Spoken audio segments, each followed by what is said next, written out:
Hey guys, how are you all? Welcome back to my channel. Today we will see what if Naruto was raised by the Inuzuka family. If you enjoy then please like, share and do comments. A wild-looking, brown-haired woman with a 3-month-old baby in a snuggly and an aging man in red and white robes peered down at a sleeping blonde infant with whisker marks. Beside her sat a large black dog that was missing an eye and an ear. "Is this him?" the woman asked as she picked up the babe, careful as not to wake him. "Yes, Sume. This is the boy you are going to raise," replied the old man. The woman named Sume quirked an eyebrow at the statement. "Forgive the question, Lord Hokage, but why of all people would you choose me to raise this particular boy?" she queried. Hiruzen Sarutobi chuckled. "My dear Sume, I understand you are still mourning the loss of your husband, but the boy is an orphan and the Kyuubi's jailer. With most of the village still reeling from the loss of their loved ones, they'll be crying for blood. The last thing we need is the boy to be ostracized by his own community. He needs a mother and," his voice dropped to a whisper. "It was stated in the fourth's will that his son be raised in a loving family should anything happen to him or his wife." Sume's eyes widened. "The boy is Minato and Kushina's son?" she gasped. She squinted at the whiskered face cradled against her. "Now that you mention it, he does bear a striking resemblance to good old Yandi, bless his soul. Without the whisker marks, he looks a lot like a mini Minato." "All true," nodded the old man. "But keep this information an S-class secret. Majority of the village does not know that the Namikaze clan still lives on. Aside from you and me, the only other people to know of the boy's true lineage and condition are Hiyashi Hyuga, the Inoshika Chotrio, Makoto Uchiha, and Shibi Aburame. And they all have sworn to secrecy, even to their own families. Jiraiya, being present at the time of the sealing, already knows the whole story. Don't breathe a word about this to the village and the other clans. If he ever finds out that the Yellow Flash had a son, we may as well be in for the Fourth Great Shinobi War." "I understand," Sume answered. "But one thing still bothers me. Why of all people did you choose me to be Mini Minato's mother? Why not Yoshino? Or Makoto? Or—" Sarutobi chuckled again. "Sume, the reason I chose you is because I feel that you are the best kind of mother there is. You appear tough, but you are fair and you love your children dearly. Yoshino, as sweet as she is, has the tendency to be a bit of a nag, and though Makoto means well, she is the sort that babies and coddles her children. Minato would be turning in his grave were his son to grow up into a henpecked rebel or a spoiled brat." Sume blushed at the compliment on her maternal skills. "Oh, of course, Lord Hokage. With you as my witness, I pledge upon the Inuzuka name that I will raise this pup as if he was my own." Her normally severe expression softened as she gazed at the infant cradled in her arms. "Welcome to the family, Minato Jr., she cooed. "Actually," Sarutobi corrected rather light-heartedly, "his name is Naruto." Sume quirked an eyebrow. "Like the fish cake?" She snickered a bit. "Leave it to Minato to name his offspring after a ramen topping. I swear, if he hadn't met Kushina, that goofball would have married the world's biggest bowl of ramen." "Actually he was named after the protagonist in Jiraiya's first book," Sarutobi said. "It may have not appealed to the general public, but its story seemed to have been dynamic enough to inspire Minato and Kushina." He handed her a sheaf of papers. "Anyway, before you leave here are Naruto's adoption papers and an edited copy of his birth certificate." Sume gave the papers a suspicious look. "Edited birth certificate?" "Yes," the third replied. "For Naruto's safety. We can't go trouncing about announcing that we have the Fourth's legacy now, can we? Heaven knows what Iwa would do if they ever found out that the feared Yellow Flash had a son. For the moment, the late Ichiro and Yumi Hasegawa will be acknowledged as Naruto's parents. Not to worry though, I have the original copy and Minato and Kushina's wedding certificate. When he is ready, we will reveal his true heritage." "I see," said the Inuzuka matriarch, taking the documents. "Well then, if there's nothing more to discuss, I'll be taking my leave now, Lord Hokage." "Very well, Sume," Sarutobi replied. "I wish you the best of luck, and may the will of fire continue to burn brightly within you and your clan." As Sume Inuzuka walked down the streets of Konoha, she peered down at the baby sleeping peacefully in her arms. "Naruto Inuzuka," she mused, smiling at the child. "A wonderful name for my wonderful new son." 2 years later, it was another normal day in the Inuzuka household. Or at least what was normal by Inuzuka standards. Hana, now 7, was about to begin her first day at the academy. Just as she was about to step out, her brothers Naruto and Kiba caught sight of her and began clamoring to tag along. "If Hana go, we go too," babbled the two boys. "Kiba, Naruto, you can't go to school yet," Hana said as she tried to pry the toddlers off her. Naruto looked up at her with big, puppy dog eyes. "Why not?" "Because you're too little," came the simple reply. "Naruto not little," declared the blonde. "Me big boy. You just no let us go cause you meanie," declared Kiba. Hana's patience began to wear thin. "Look, I don't really have the time for this. I gotta go, okay? I'll take you to school with me someday, just not now." She finally pried her brothers off and hurried to school.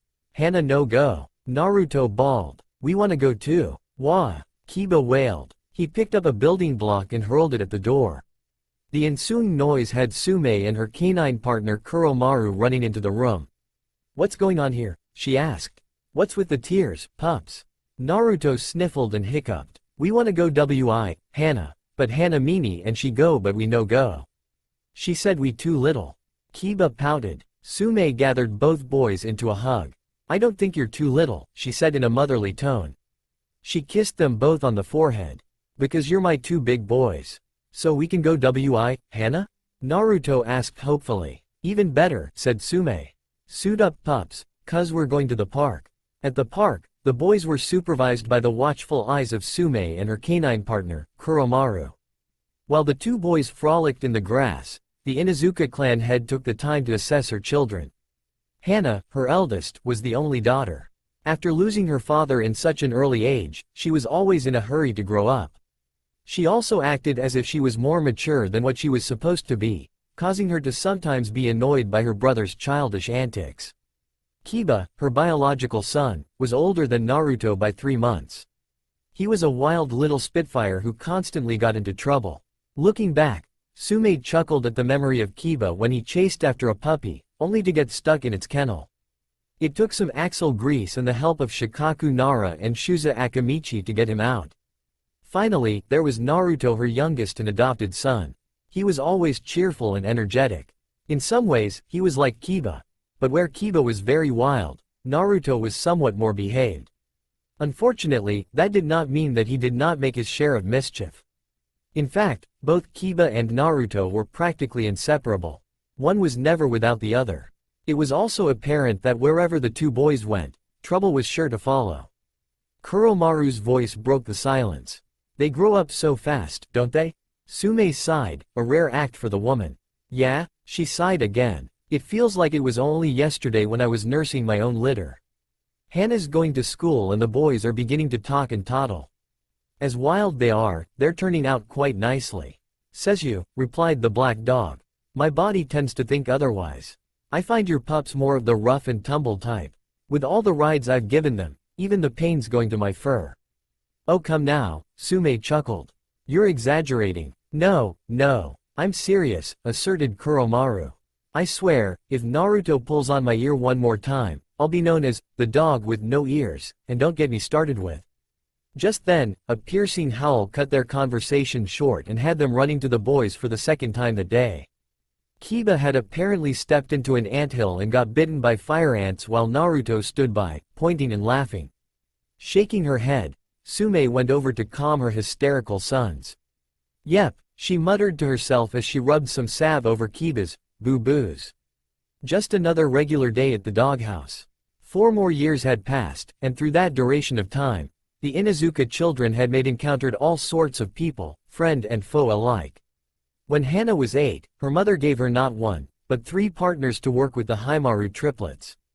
The puppies bonded well with the little girl, and it was not long after that Hana began studying veterinary medicine to better help and understand her canine partners. Throughout that time, Naruto and Kiba had also amassed their own group of friends. So far, they had already befriended with the second-generation Ino-Shika Cho trio, the Aburame and Hyuga heirs, and a civilian girl by the name of Sakura Haruno. However, new friends also came with new enemies or rivals, in a sense. 8-year-old Hana had come home crying one day, claiming that one Itachi Uchiha had called her meals dog food, after she offered him some. Upon witnessing this, Naruto and Kiba had declared war upon Itachi's younger brother Sasuke after they demanded him to tell the elder Uchiha to apologize to their sister, and Sasuke just grunted and walked off. Since then, a sort of family feud had broken out between the Inuzukas and the Uchihas. It became a common occurrence for the Inuzuka brothers to go to the Uchiha district and pull all sorts of pranks, just to have Fugaku Uchiha haul them off to their mother, engage into a verbal fourth shinobi war with her, and stalk off, fuming about the barbarous ways of the Inuzuka. As for the boys, their punishment made a session with the Anbu torture and interrogation look like a tea party. It was now Naruto's 6th birthday. The party was being held in the Inuzukas' backyard, and it was abuzz with the excited chatter of the children, concerning the fact that they would be going to the academy next year. The excitement and joy was further amplified when Sakura said her parents said she could attend the academy along with her friends. The children had a lot of fun. There were games like paper scooper and target practice, and there were prizes and cake. But best of all were the gifts Naruto received from his friends and family. His family had gotten him a brand new set of practice shuriken and kunai. Shikamaru, who was too lazy to actually shop for something, brought a monetary gift. Choji had brought him a super shinobi action figure. Ino had brought him a potted cactus, as Naruto had an interest in horticulture. Sakura had given him a set of new clothes, and Hinata had given him a frog plushie. Lastly, Shino had given him a stainless steel watch compass, making Kiba a little jealous. All in all, it was a day of fun and surprises, but the proverbial cherry on the sundae was when the Hokage had shown up after everyone had left, bringing in an elongated, canvas-wrapped parcel along with him. Naruto was ecstatic. The old man was like a grandfather to him, and he had allowed Naruto to wear his hat while Sume took the birthday boy's picture. However, even best day ever could only last for so long, and it was soon bedtime for Naruto. Both Sume and Sarutobi chuckled as the protesting boy was ushered off to his room by the combined efforts of Hana and Kuromaru. As soon as the children were safely tucked in bed, Sarutobi brought forth his parcel and handed it over to Sume. Curious, the Inuzuka matriarch shifted the wrappings a bit to find a kodachi encased in a simple lacquer sheath. "Lord Hokage, what is?" Sume began. "This is Naruto's birthday present from his parents," Sarutobi replied in a hushed tone. "You remember Minato's trademark weapon, don't you?" Sume's eyes widened in surprise. "You mean this is the—" she gasped. Sarutobi nodded, answering all her speculations in that one gesture. "Yes, it is. Although it is his birthright, I feel that Naruto is not yet ready to wield such a blade. That is why, as his legal guardian, you are entitled to full acquisition of the Namikaze family blade until Naruto has proven himself worthy to be its master." "And how would I know when that would be?" Sume asked, genuinely confused. Sarutobi's reply was as cryptic as it was intriguing. "That would be the day Naruto finds his warrior's soul." 1 year after Sarutobi's visit, Naruto and Kiba were now eligible to enter the Ninja Academy. During that time, the boys had earned the titles of the prankster kings of Konoha. Their pranks were and not limited to releasing the deer at the Nara ranch, injecting Ibiki Morino's truth serum into the Akamichi's soldier pills, and a fake letter telling the Aburames to house sit the Yamanaka flower shop. Although those clans were family friends of the Inuzukas, it did not stop them from hauling the boys back to their mother with complaints and have her give Naruto and Kiba the scolding of their life. "But Kiba whined, do we have to behave in school?" "Quiet, runt," scolded his mother, while straightening out the wrinkles on her son's hoodie. "While you're there, I want you to act like the ninja you're going to be. I've had it with the complaints I'm getting from the village. They're piling up faster than the Hokage's paperwork. Kiba's in trouble. Kiba's in trouble," Naruto chanted in a sing-song voice. He went on until Sume pinched him in the ear. "Ow, what was that for?" Naruto yowled, rubbing his sore ear. "That is what I call karma," said Sume, turning her attention to her second son and tidying up his hair. "Now, off to school with you too," she called, giving each of the boys a motherly kiss on the cheek and receiving a hug from both boys in return. As Kiba and Naruto disappeared down the street, Sume and Kuromaru stood in the doorway watching them with pride and nostalgia. They grow up so fast. Looking at the roster for his class, Iruka Amino did not give the names much thought until he came to the letter I. As he scanned across the list, he came across 2 names that shook his bearings: Inuzuka, Kiba and Inuzuka, Naruto. He rubbed his eyes and stared at the two names again. As he passed out in shock, he could only think of one thing.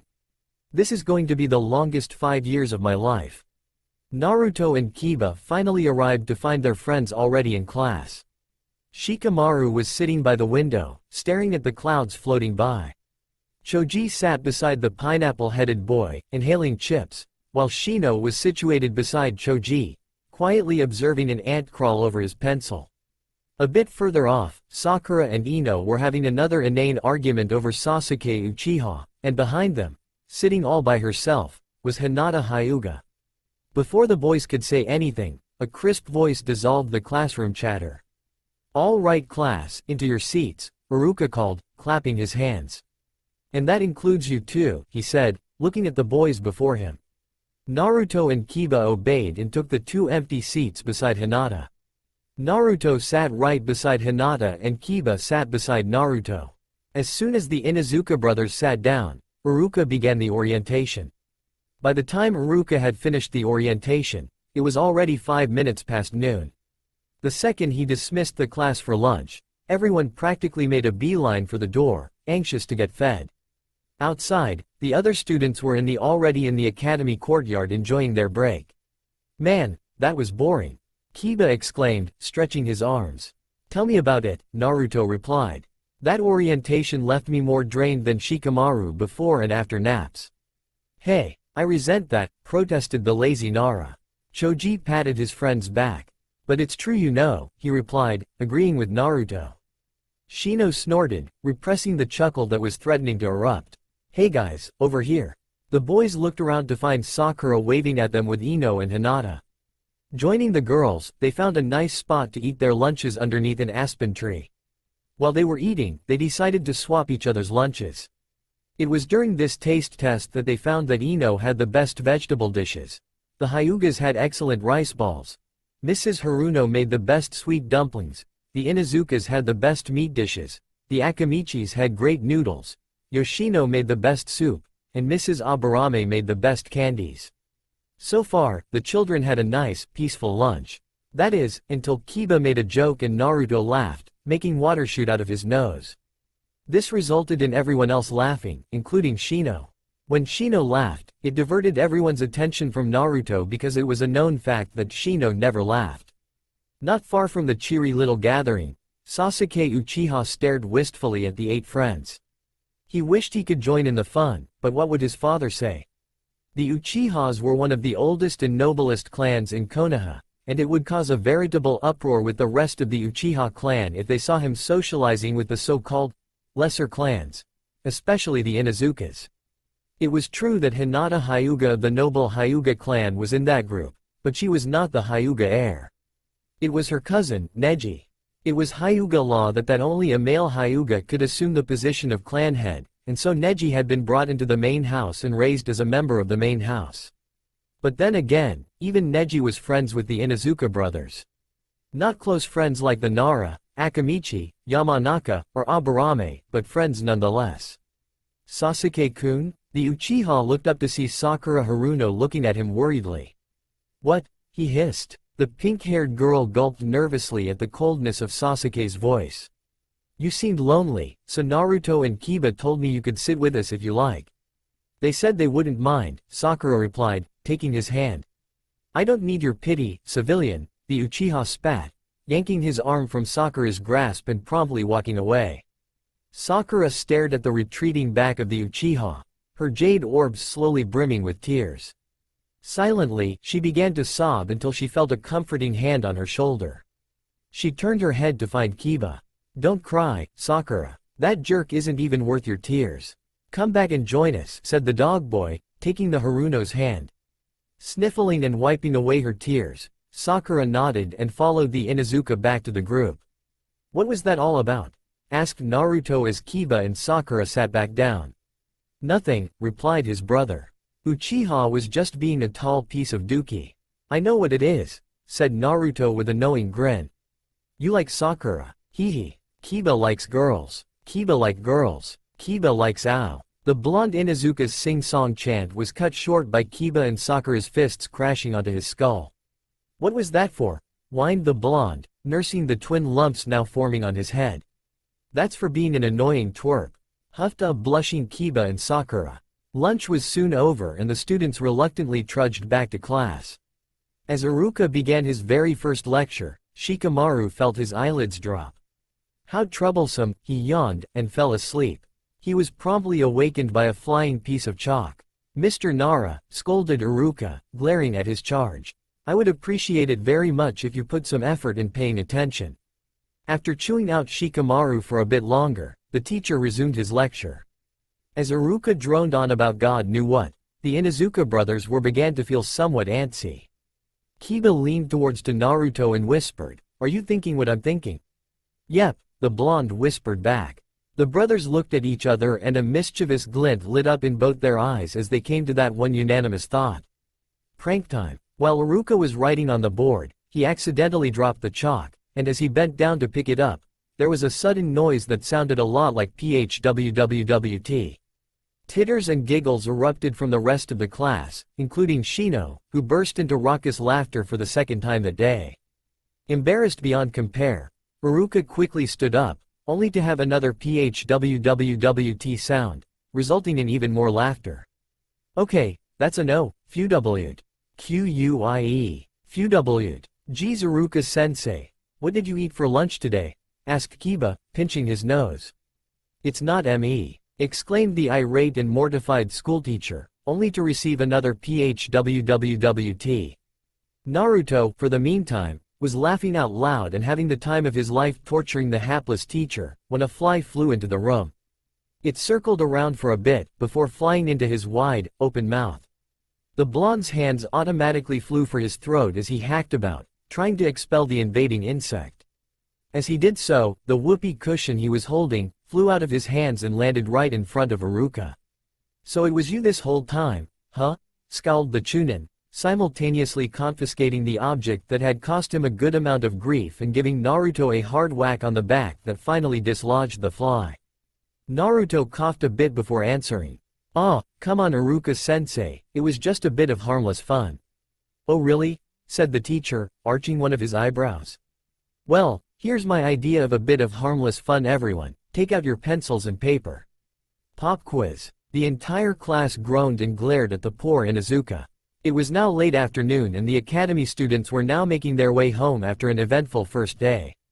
For most of them, home would probably mean a bit of rest, television, and a hot meal. But for Iruka Umino's class, it meant more studying. "Thanks a lot, Naruto," grumbled Ino, giving her fellow blonde the evil eye.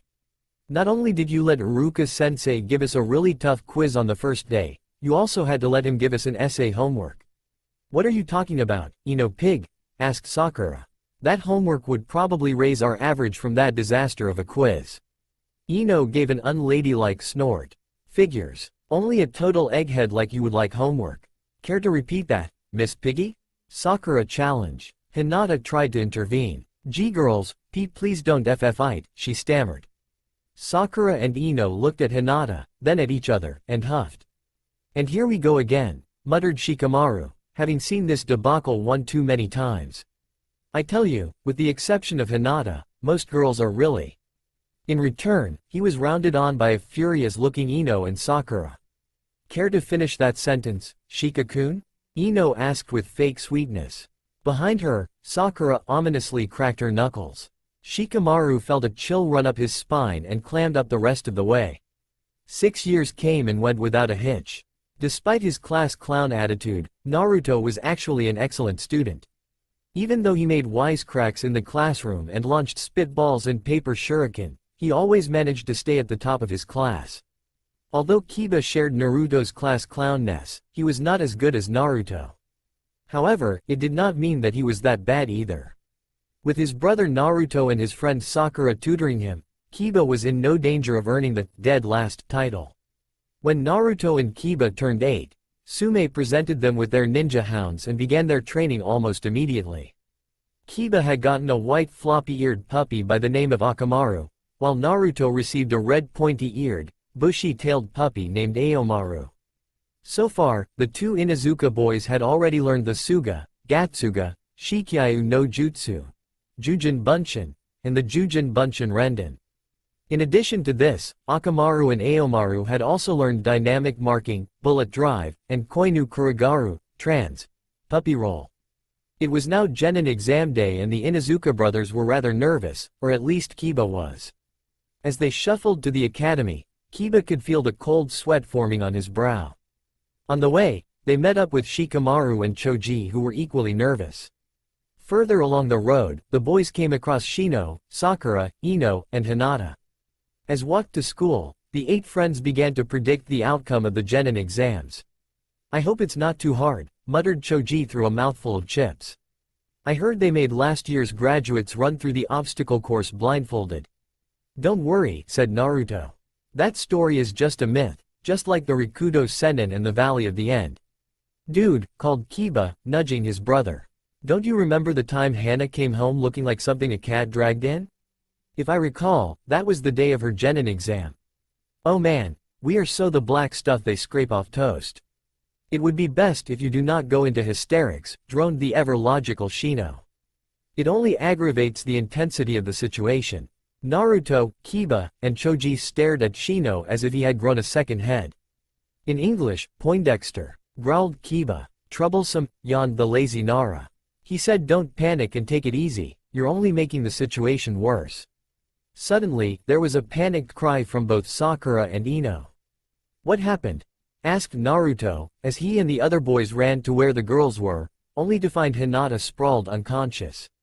Sakura bit her lip. "I have no clue. 1 minute, we were just discussing about the test, and the next thing we knew, Hinata was out like a light."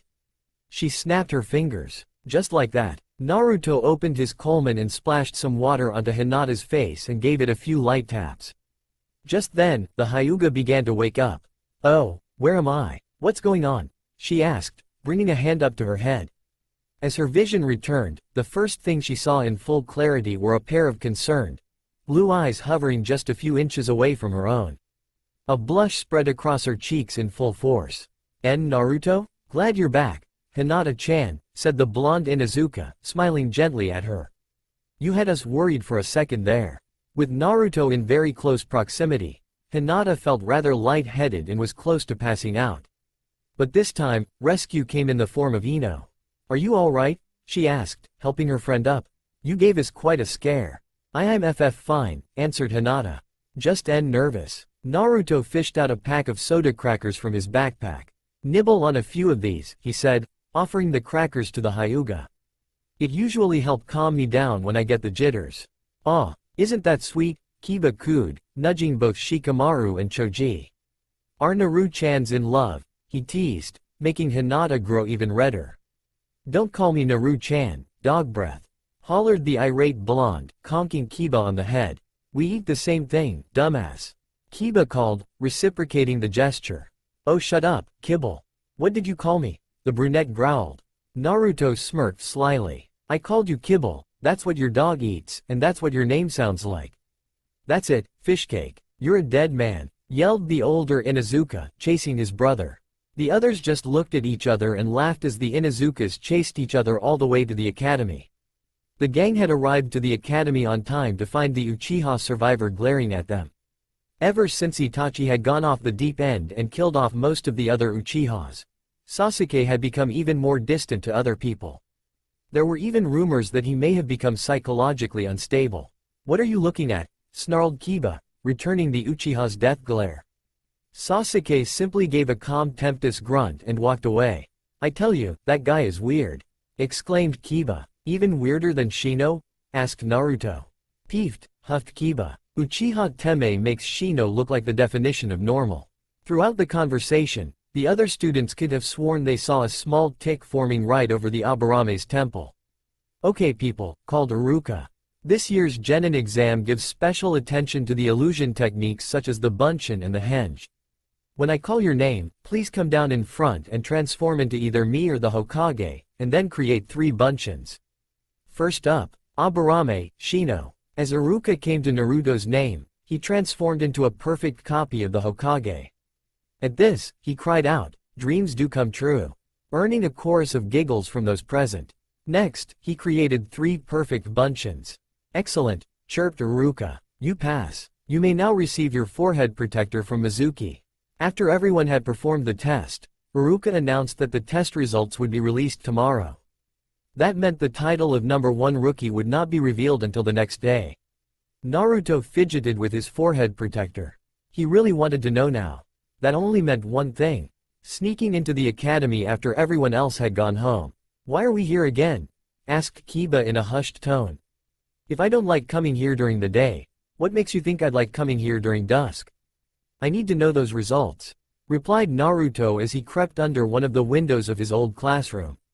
Suddenly, he froze upon hearing muffled whispers coming from the room above them. He signaled Kiba to keep quiet, and the brothers silently crept closer to catch bits and pieces of the conversation.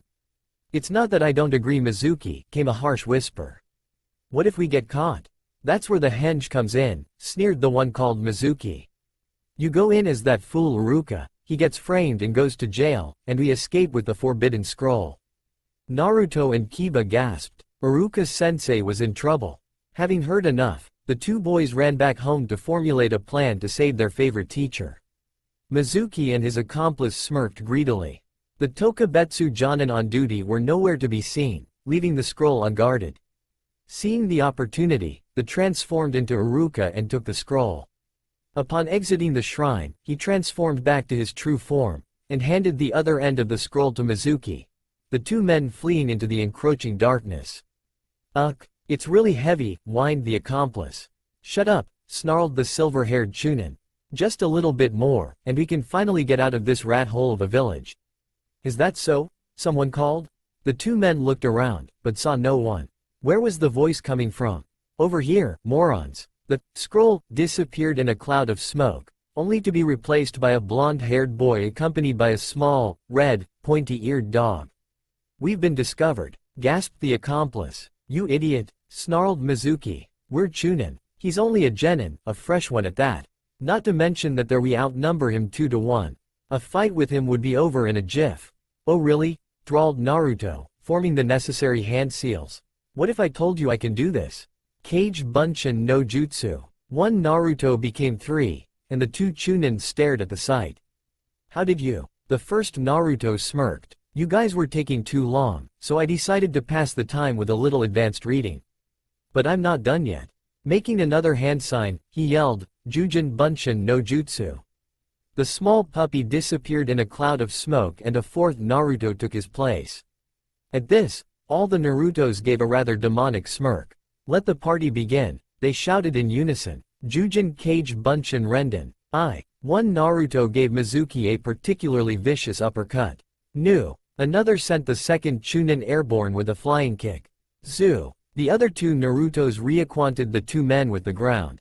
"Ka." The first two Narutos kicked the two men towards each other, making sure that the two criminals were on the path of collision.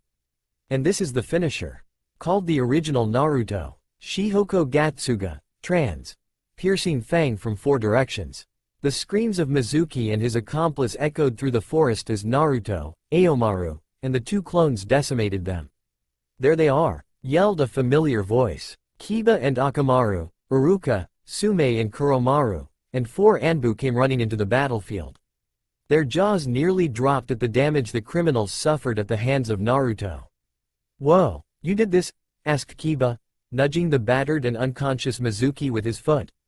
"Yep," Naruto beamed proudly. Then looking at the stern faces of Inuzuka and Sume, he paled considerably. "Am I in trouble?" he asked, looking like a child who had been caught with his hand in the cookie jar. Sume frowned at her sons. "You snuck into the academy, entered the shrine, hid the scroll." Naruto and Kiba hugged each other in fear of their mother's wrath. He was going to be grounded until the day he died. Beat up a pair of criminals and saved the day. Like the sun bursting through a cloudy day, Sume's face broke into a smile. "I'm very proud of both of you." Like Sume, Inuzuka's stern face had also broke into a smile as he clasped both Naruto and Kiba's hands. "I am forever grateful to the both of you. By foiling Mizuki's plan, not only did you save me from a terrible injustice, but you have also proved your allegiance to Konoha. You've become true ninja, and I am proud to have been your teacher." At this, the Inuzuka brothers launched themselves onto Inuzuka and Sume, hugging the death out of them as the Anbu dragged the two traitors away. Meanwhile at the Hokage Tower, Sarutobi chuckled lightly as he had observed all the events on his crystal ball. Naruto Namikaze Inuzuka, the warrior's soul has awakened within you. It was finally team assignment day, and the Inuzuka brothers were more than excited. Because it was also the day their ninja ids were going to be taken. Sume had bought each of them a new shinobi outfit the day before. Kiba had gotten a navy blue short-sleeved hoodie, a pair of dark olive green ninja trousers, and a pair of navy blue fingerless gloves. Naruto had gotten a blood-red short-sleeved jacket with a faux fur trim, a sleeveless mesh shirt, black gloves, and a pair of khaki shinobi trousers. After dressing in their new clothes, the boys came down to the room to find Hana busy at the stove, and Sume reading an issue of Shinobi Daily. Akamaru and Aomaru were fighting under the kitchen table.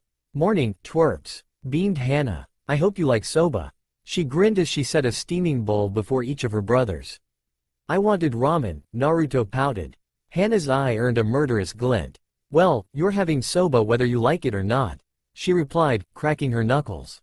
Naruto gulped. "Yes ma'am." As the brothers heartily slurped through their meal, Sume had left the table, but not before telling the boys to meet her at the Inuzuka shrine after they ate. When they had finished, the brothers proceeded with their mother's orders and went to the family shrine. They found her standing in middle of the shrine, cradling a pair of kodachi. "Is that?" Kiba pointed, recognizing one of the blades. Sume smiled. "Yes it is, runt. This is the Inuzuka family blade, the Shiroga, White Fang. It was your father's and now it's yours." "All right," cheered Kiba.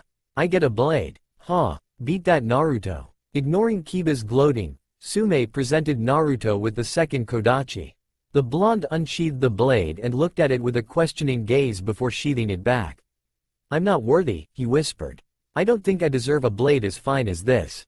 Kiba stopped his teasing upon hearing his brother's words.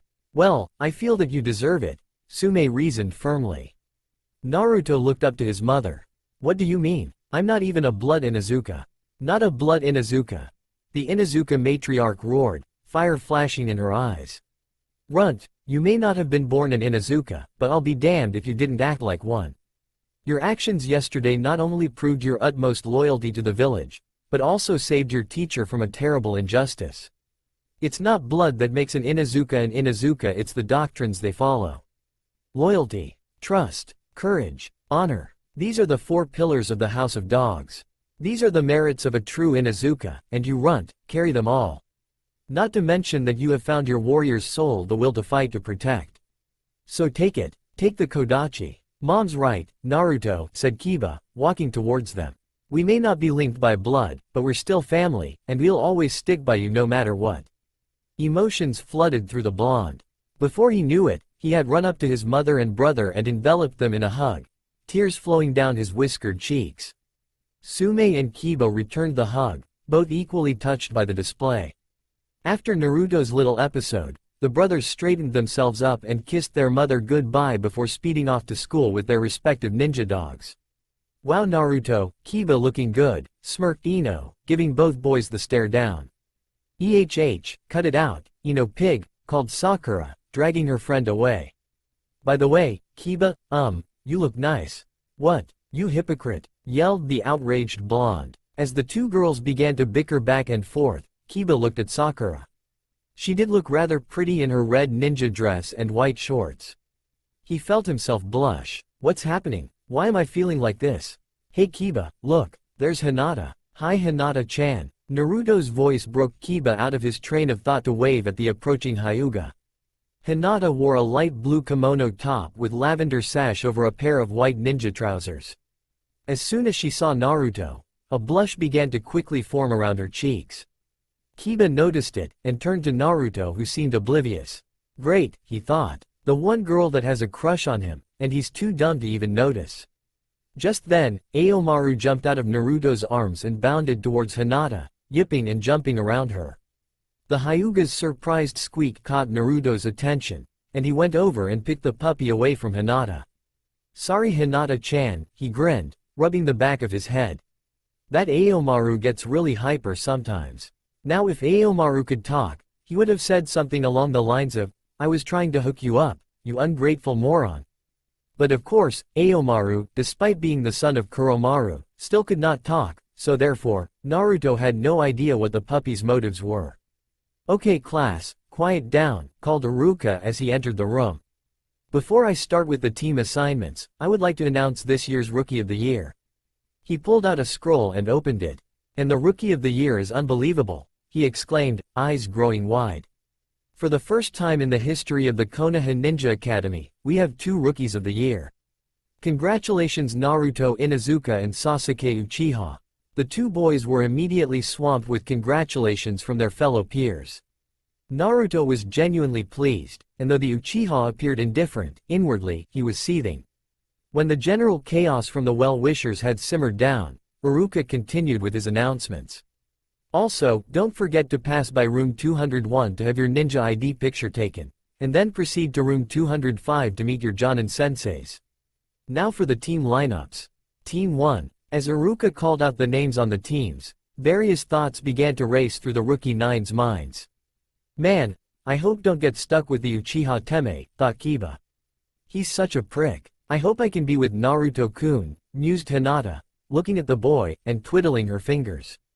"Naruto-kun, Chaya, I'd better be in a good team," screeched inner Sakura. "I hope the Hokage was logical with his arrangements," thought Shino. "I'd better be in the strongest lineup. I will not be dragged down by weaklings," thought Sasuke. "Hinata-chan looks kinda red. Maybe she'll feel better after I take her to eat Chiraku ramen." "Yay ramen," cheered Naruto, while sneaking an occasional glance at the Hyuga girl. "Tch, how troublesome," grumbled Shikamaru, looking as peeved as ever.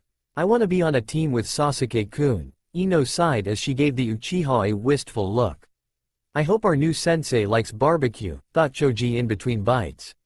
Team 7, rang out Iruka's voice.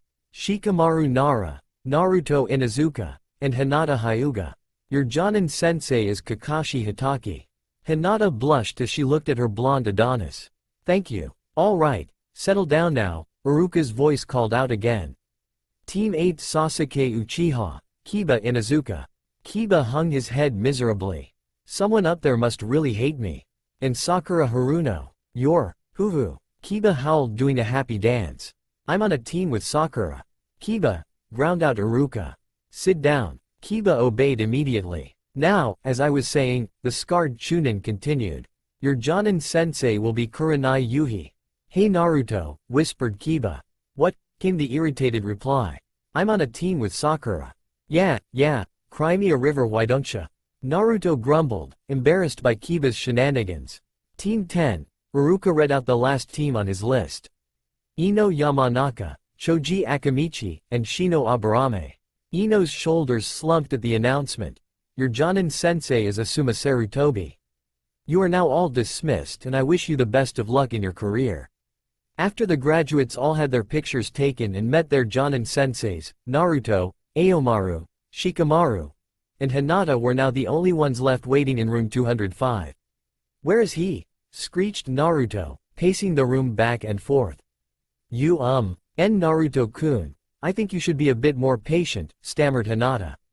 "Sorry Hinata-chan," Naruto replied sheepishly. "It's just that what kind of Jonin sensei is 3 hours late in meeting his own team?" Just then, a devilish smirk came across his face as the proverbial light bulb lit over his head. "Hee, so he likes being late Let's see how he likes this," he snickered evilly as he propped a chalkboard eraser over the door. "Naruto-kun," called Hinata. "I don't think you should do that." Naruto looked at Hinata strangely. "He deserves it. Besides, I haven't had a good prank in a while." Aomaru yipped in agreement. "See, even Aomaru thinks so too. Just let him do his prank before he gets too troublesome." Shikamaru yawned lazily. "Yo." The door opened a crack and a shaggy gray head popped in, only to be beamed by a chalkboard eraser. "That's our Jonin leader?" thought Shikamaru and Hinata in unison. Naruto, on the other hand, was rolling on the floor laughing. "He fell for it. I can't believe he fell for it." The Jonin raised his visible eyebrow. "My first impression on this team, I don't like you." Naruto, Hinata, and Shikamaru fell down anime style. Couldn't their Jonin leader at least be a bit more tactful? "Okay, let's move," said the Jonin, motioning for his charges to follow him. Where are we going, sensei? Asked Hinata, gathering up all the courage she could to ask the question. The Jonin turned to the Hyuga and gave her his infamous eye smile. You'll see. Now follow me. At the academy rooftop, Team 7 was gathered around a semi-circle as they began their orientation. Okay, hummed the Jonin thoughtfully. I'd like each of you to share a little bit of something about yourselves. What a drag, groaned Shikamaru. And what may that something be? You know, said the ninja, waving his hand dismissively. Your likes, dislikes, future plans, hobbies, and crap like that. So why don't you start? Dared Naruto. Okay, said the Jonin. My name is Kakashi Hitaki. What I like and dislike are none of your business. Naruto, Shikamaru, and Hinata sweat dropped. My future plan is, I don't know, and I have too many hobbies to mention. By the time Kakashi was finished, the rest of Team 7 was staring at him like some sort of freak show. Well, said the Cyclopean Jonin. Who's next? How about you? He asked pointing to Naruto. Naruto jumped up and faced his team. Hey-oh, I'm Naruto Inuzuka. I like ramen, my nindog Aomaru, and hanging out with my friends. I don't like bullies, mean people, and traitors. My hobbies are gardening, training with Aomaru, testing different kinds of ramen, and messing with my brother Kiba. My dream is to be the greatest Hokage ever. Believe it? Okay, said Kakashi. That's the #1 rookie? Well, he's got guts, I can see that. He still has a long way to go. You're next, he chirped, pointing at the bored Shikamaru. Troublesome, yawned the lazy Nara. The name's Shikamaru Nara. I like clouds and stars. I dislike work and troublesome situations. My hobbies include cloud watching, stargazing, and playing shogi or go. My dream is to live the life of an average ninja, marry someone that's neither too pretty nor too ugly, have 2 kids, a girl, then a boy, and peacefully die in my sleep before they do. Well, that was rather detailed, Kakashi said. HMPH, as lazy as every other Nara male. Let's see if he inherited their legendary genius. Hinata was last to go. My name is Hinata Hyuga. Like. She looked at Naruto and blushed. The blonde may have been oblivious, but Kakashi caught it. I dislike people who call others weak. She spoke with such ferocity, startling Kakashi. A meek and humble Hyuga, now that's new, mused Kakashi. And she seems to like that blonde Inuzuka kid, he chuckled inwardly. My hobbies are making medicinal ointments and flower pressing, Hinata continued. And my dream is to become confident enough to change the Hyuga clan for the better. Well then, said Kakashi, clapping his hands together. Now that we know each other, I'd like to brief you on the duties of a genin. The life of a genin is not exactly glamorous. In fact, you'll be performing many demeaning chores before you do anything remotely adventurous. Oh great, snorted Shikamaru. Chores. If I wanted to do that, I could have done that at home. Are we going to start today? Because if we are, I have a feeling that this is really going to be a drag. Kakashi gave his infamous eye smile. Actually today, you won't be doing anything.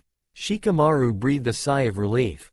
However, tomorrow morning we'll be doing some training instead. Naruto could barely contain his excitement. What kind of training, sensei? Sparring? Water walking? New jutsus? Kakashi just smiled on. Nope, and definitely no. You'll just have to see tomorrow. Meet me by the Konoha footbridge at 6 o'clock sharp.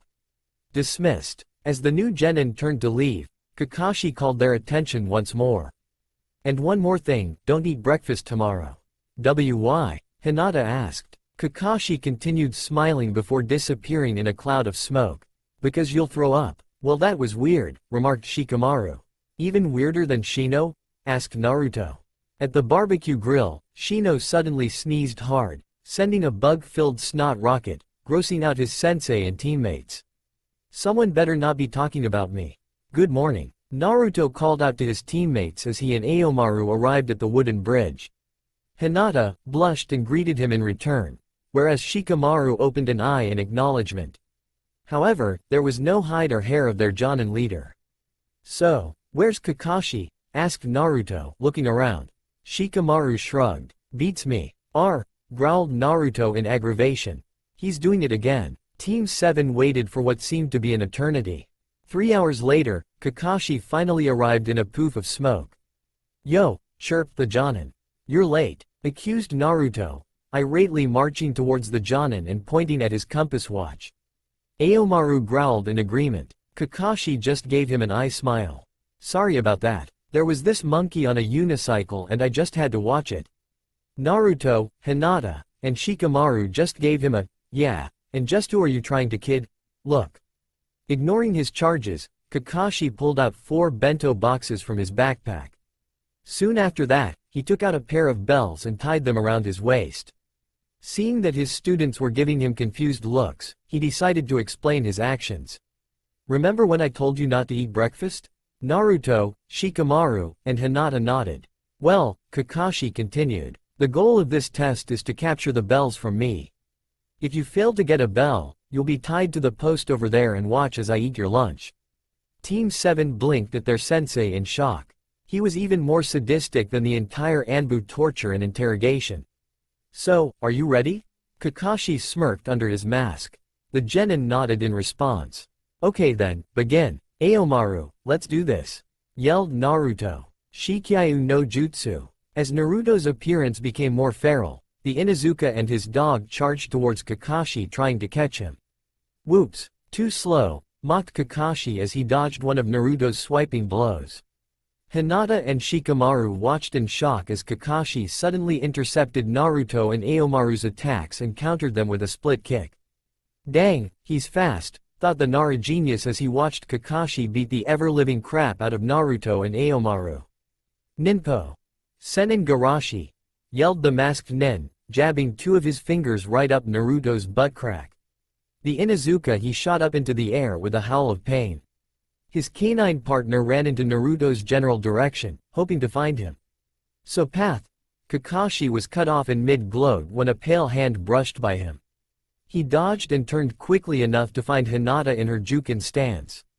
The Hyuga activated her Byakugan and scanned for the right Tenketsu points.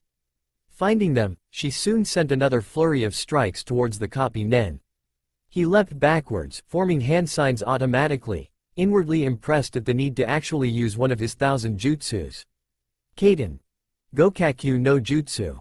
A great blast of fire rocketed from the Jonin's mouth towards the pale-eyed girl. Her reflexes kicking in, Hinata ducked as the attack blazed over her head. Kakashi was amazed the fireball was far too large to be easily dodged. And Hiyashi had doubts about her skill? Hinata quickly jumped back up to renew her attack, but Kakashi was faster. In the blink of an eye, he had grabbed her from behind, incapacitating her. Just then, a lone shuriken whizzed towards him, and he leapt away, the weapon veering into the distance. Kakashi followed the trajectory to find Shikamaru standing on an outcrop of rock. The silver-haired man smirked. Things were finally getting interesting. Naruto and Aomaru were working their way back to the battle when a shuriken flew past them before finally embedding itself into a nearby tree. Recognizing the scent the weapon emitted, Naruto realized that this was his ticket to getting back. With Aomaru tracing out the scent trail, Naruto quickly made his way to aid his teammates.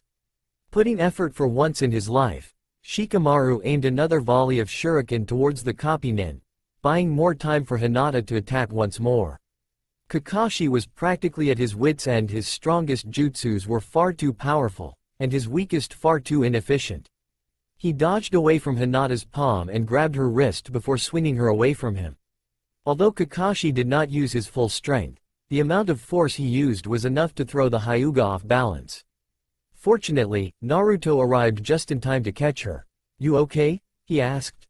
Hinata nodded, blushing. Gently setting her down, Naruto's gaze turned to Kakashi, who was starting to look rather winded. Suddenly, an idea clicked, and he shifted into the Inuzuka taijutsu stance. "Can you still fight, Hinata-chan?" "Yes," answered the kunoichi, following suit with her Jukin stance. Grinning ferally, Naruto charged with Hinata right behind him. And although Kakashi managed to block every attack the Inuzuka duo and Hinata made, the two of them were giving him a lot more trouble than any genin ever would. As Kakashi dodged the combined assault of Hinata, Naruto, and Aomaru's taijutsu, he never noticed someone quietly utter, "Kage main no jutsu." Within seconds, Kakashi found his limbs completely immobilized. Turning his head, he found Shikamaru Nara with his hands in the rat seal. Very clever, mused the copy nin. Inuzuka and Hyuga distract me and you trap me. So you do understand the point of this exercise. Of course, yawned Shikamaru. This exercise is about teamwork. The idea that a bunch of fresh genin like us can single-handedly beat a jonin like you is just preposterously troublesome. Kakashi looked at his team and saw bright, hopeful faces, faces that were becoming of great ninjas. Well then, he said in a solemn tone. I have no choice but to. The genin gulped in fear and anticipation. Pass you, chirped the copy nin, practically beaming. Naruto, Shikamaru, and Hinata looked at each other. Did they just hear him right? They passed? Just then, yippee! Naruto screeched. He immediately began dancing with Aomaru. Hinata merely blushed and twiddled her fingers, and Shikamaru sighed in relief. Suddenly, there were 3 simultaneous growls, and the genin looked at Kakashi sheepishly. Oh right. Kakashi laughed lightly and handed his charges 3 of the bento boxes. Here are your lunches. Enjoy, you guys deserve it. Looking at the now official Team 7, Kakashi could not help but smile at the first and only team that understood the concept of his exercise. As his eye came across the blonde Inuzuka, he could not help but be reminded of 2 certain members on his own team from his genin days. Omake. Team 8, Kurenai Yuhi was having a field day. With an elitist Uchiha, the rowdiest Inuzuka, and a civilian-born genin on her team, it was apparent that her lineup would need a lot of shaping up and a saint's worth of patience to deal with. She rubbed her temples as she sat down and introduced herself. My name is Kurenai Yuhi. I enjoy drinking tea and working in my garden. I don't like perverts and narrow-minded people. My hobbies are reading and watching out for my friend Anko. My dream is to ensure that I will make productive ninjas out of my teams. Who's next? Kiba, who was always enthusiastic, was first. The name's Kiba Inuzuka. I like bugging my brother Naruto and playing with my dog Akamaru. I dislike cats and butt faces like Sasuke Uchiha. At this, the Uchiha heir glared at him. My hobbies are hanging out with my friends and coming up with new pranks. My dream is to be the best hunter nin in the shinobi world. A little rough around the edges, but with the right motivation, he might just achieve his goal. Very good, Kurenai called. Next, it was now Sakura's turn. I'm Sakura Haruno. She looked at Kiba and blushed. I dislike bullies and idiots. My hobbies are reading and hanging out with my friends. My dream is to be a great ninja despite my civilian origins. A little fangirlish towards the Inuzuka, but she has the determination and willpower to become a good ninja. Kurenai thought. Sasuke was last. My name is Sasuke Uchiha. I like very few things and dislike many other things. My hobbies are training to become stronger, and my dream is to kill a certain man and avenge my clan. At the rate he's going to end just like that man. Maybe I can still dissuade him from the path of destruction, mused the red-eyed Jonin. Anyway, now that we know each other, I have test for you. Kiba groaned. Another test? I thought we were past that after we graduated from the academy. Actually, this test is to see if you're ready to become true genin, came a new voice. Team 8 looked up to see a kunoichi with purple hair pulled into a messy bun. She was dressed in a mesh bodysuit with a yellow miniskirt over it, covered by a tan trench coat. Her face was pulled into a sadistic smirk that made Akamaru shiver in Kiba's hoodie. Who the heck are you? Sasuke asked apprehensively. Team, replied Kurenai. This is the Anko I was talking about. At this, Anko's grin grew wider. She'll be helping us with our exercise. All you have to do is just try to touch the hem of my sleeve. But of course, in order to do that, you'll have to get through Anko, and she's quite notorious for playing rough. Anko pulled out a pair of kunai from her trench coat. I hope you're ready, kiddies, she grinned. Because I hope your blood is as sweet as you look. The children immediately scattered as Anko hurled the kunai. Kiba grabbed Sakura and ducked into a nearby bush. Damn, Kiba swore. That chick is psycho. There's no way we can break into her defense. Maybe we can, whispered Sakura. What do you mean? Asked Sasuke as he appeared beside the two. Among all of us, you're the weakest. Aside from your chakra control and a few measly genjutsu, you're basically useless. Sakura hung her head. Her eyes began to glisten with tears. Kiba had heard enough by that point. Listen you, he rasped, grabbing Sasuke by the collar of his bodysuit. Sakura is not useless. Unlike you, she doesn't look down on others despite her excellent grades, and at least she's trying to help. So unless you have any bright ideas, I suggest you shut her trap and help us. Guys, stop it, Sakura cried. Just listen to my idea. Kiba gave Sasuke one last glare before unceremoniously dropping him to the ground. The Uchiha gave a condescending snort at both his teammates before listening to Sakura's plan. Sasuke and I will distract Anko via Genjutsu and Taijutsu. Sasuke will attack Anko head-on, and while she's busy, I'll cast the most powerful Academy Genjutsu I know. Kiba, that's where Akamaru's dynamic marking comes in. I'm pretty sure that even crazy people like Anko will hate being peed on. You on the other hand, could use your Shikyayu no Jutsu and increase your speed, allowing you to slip past Anko and get to Kurenai-sensei. So what do you think? Kiba and Sasuke stared at Sakura. The plan was rather risky, but if executed properly, it should be able to work. The Haruno was no Shikamaru, but she wasn't stupid either. It was decided that they use Sakura's strategy. After all, any strategy was better than no strategy. As planned, Sasuke attacked Anko directly. And despite his psychological shortcomings, the Uchiha was actually a decent enough fighter to distract Anko long enough to have Sakura cast the Genjutsu on her. Being a Tokubetsu Jonin, Anko was able to dispel the Genjutsu rather quickly, but not quick enough to find Akamaru use his dynamic marking. As predicted, Anko was so grossed out that she began to freak. In fact, she was freaking out so badly that she did not even hear the cry of Shikyayu no Jutsu.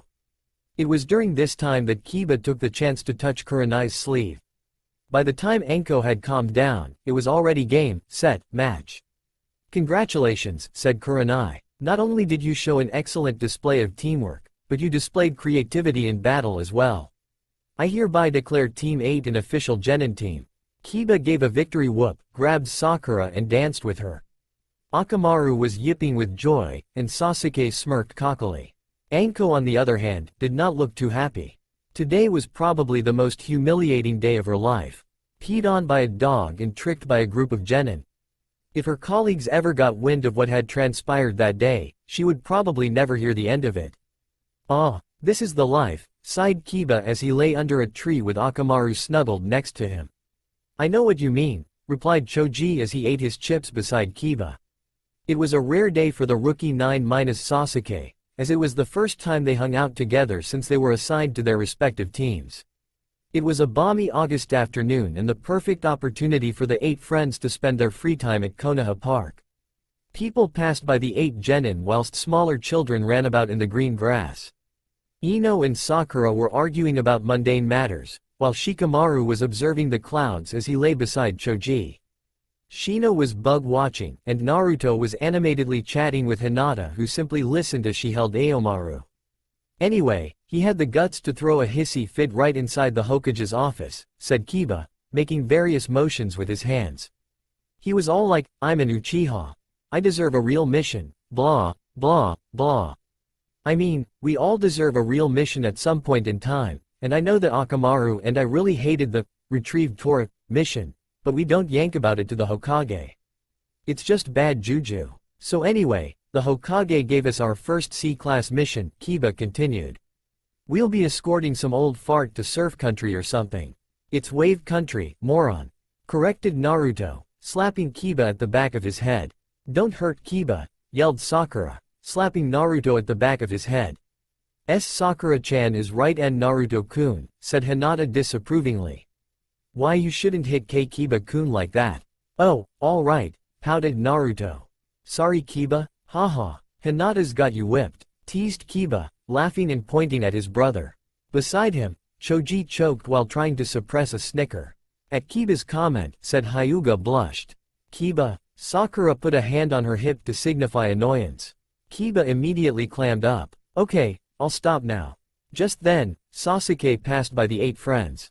Choji waved him over. Hey Sasuke, why don't come join us? It's a lot better that being out there all by your lonesome. Sasuke glared at the rotund boy. As if I would ever hang out with losers. Especially a fat one such as yourself. At the Uchiha's words, a deathly silence draped across the 8 other rookies. Sasuke had just committed a grave taboo. And then it came. I am not fat. Throwing down his potato chip bag, Choji lunged towards Sasuke. It required the combined strength of Kiba, Shikamaru, Naruto, and Shino to keep the furious Akamichi from throttling their former classmate. Ino looked at the Uchiha disbelievingly. Whatever childhood crush she had for Sasuke immediately dissolved at his harsh words. Then old memories came flooding back to her. Primping herself to make her the prettiest girl in school. Blowing off her friends whenever the Uchiha was near. Violently rejecting the food Choji offered to her because of her diet. She could not believe she had a crush on such a boy during her days at the academy. The other village girls could keep him for all they cared. Sasuke Uchiha, she yelled, grabbing his collar. You take that back. Choji is not fat. He's big-boned, you hear? Big-boned. Now the other 7 rookies were looking intently at Ino. Ino Yamanaka, who put image as priority 1, was actually defending Choji Akamichi, who was, well, to put it nicely, well-fed. Grunted the Uchiha, as he pried Ino's hands off his shirt and walked away. Kiba glared at the Uchiha's retreating back. Sometimes I don't know what I hate more, that Katora, or Sasuke Teme. Akamaru and Aomaru barked and Kiba smiled at the puppies. Yeah, I guess it'd be Tora the Hellcat, but the Uchiha Teme is a close second. Well, I for one find the Uchiha highly objectionable. His attitude is exponentially abhorrent, remarked Shino. Will you ever use 2-syllable words in your sentences? Asked Naruto. Just then, the ever-reliable Shikamaru came to the rescue. Naruto, you're so troublesome. Shino said that he hates Sasuke and that his attitude stinks. Personally, I agree. That Uchiha is just, let me guess, Kiba snorted. Troublesome. Yep, Shikamaru confirmed. Geez Shika, just about everything for you is troublesome, said Ino, rather aggravated. Turning to Choji, she asked, how are you big guy? Feeling any better? After seeing Ino defend him, Choji had significantly calmed down, but he was still angry at the Uchiha. Still too angry to speak, he simply nodded and opened another bag of chips to quell his rage. Looking at Ino, Sakura could not help but smile at her best friend. Catching Sakura's smile, Ino could not help but feel a little concerned. What? She queried. Nothing, sang Sakura. Come on, tell me, whined Ino. You know begging doesn't work with me, said the pinkette with a wink. Whatever happened to, there are to be no secrets between us? Ino huffed, crossing her arms. I can't believe you broke our pinky promise. Some best friend you are. All right already, sheesh. Stop it with the guilt, said Sakura. It's you and Choji. So far that I know, you're always nagging him about the way he eats and how he looks. But when Sasuke called him fat, you got mad and yelled at him. What's up with that? I thought Sasuke was your Prince Charming. Forehead, said Ino. There are times when what happens in the academy stays in the academy. With the exception of Shika, Choji has been my friend longer than anyone I know. Sasuke was nothing more than a childish dream. Choji and I may not see eye to eye, but even I know better than to call him fat. When Sasuke insulted him, it made me mad. I realize now that looks don't matter much if the attitude stinks. But still, I'd rather be beautiful inside and out. Everyone stared at Ino. Who knew that under the shallow, fangirlish exterior was a true and loyal friend? Gee, good for you, Ino, replied Hinata. Why, you're a good person. I agree with Hinata, said Naruto. You're not that bad, Ino. Believe it. The 8 genin stayed in the park a little while longer. Not long after, Sakura left, stating that she had to get ready for her mission. Noting this, Kiba decided to leave as well, but not without dragging his brother along. Naruto, who was chatting with Hinata, was rather upset, until Kiba bribed him with the promise of him covering for Naruto's ramen bill at Ichiraku's. Naruto and Kiba said their goodbyes and left with Naruto constantly waving at Hinata, who blushed and waved back. However, instead of going home, the Inuzukas directly headed towards the training grounds. Geez Kiba, what got your briefs in a twist, grumbled Naruto. Just shut up and spar with me, said Kiba, unsheathing the Shiroga. Akamaru barked in agreement and took to the front lines. Naruto smirked. Oh, so y'all want to tussle, Okay, I'm game, he cried, unsheathing his own kodachi. Aomaru jumped beside him. Let's do this. Shikyayu no jutsu, yelled both boys in unison. In a few moments, the only thing that could be seen was a flurry of kicks and strikes. The boys were at a speed that could almost be parried with Rock Lee, a student of the eccentric Maida guy. At the last strike, there was the familiar clang of the two kodachi striking each other, signifying the end of that particular round. Huffing and puffing, the two boys and their dogs were at a standoff. Kiba was faster, but his strikes were less accurate. Naruto, on the other hand, had more rhythm, but it was clear that he was struggling to keep up with his brother. As the brothers locked eyes with each other, they knew it was time. Taking a soldier pill out of their pouches, they fed it to their respective dogs and saw them change.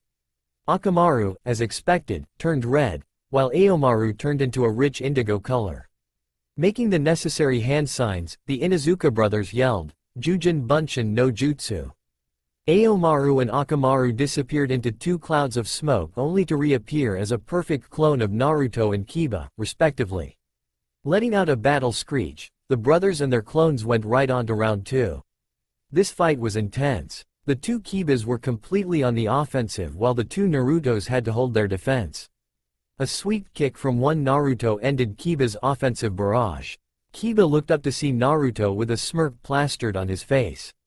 The brown-haired Inuzuka returned the expression. This could only mean one thing. A unified cry of "Gatsuga" rang throughout the training grounds. The two boys and their clones erupted into whirlwind drills as they ripped through each other. Drill after drill until both boys were rather exhausted. Akamaru and Aomaru looked a bit rather worse for wear. Kiba tried to give a swing, but he found that he could no longer move his arms.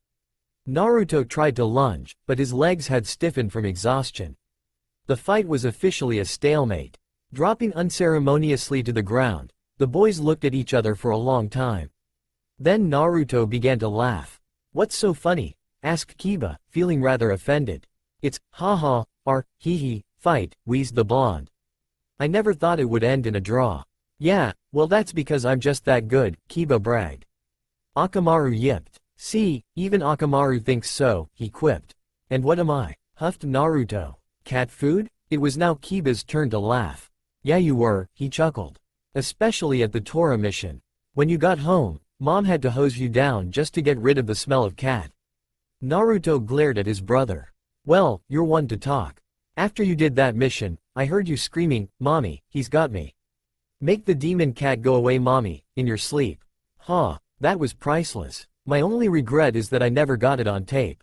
"Touché," Kiba remarked. As soon as they were well rested the brothers and their dogs left the training grounds and went home laughing and joking along the way.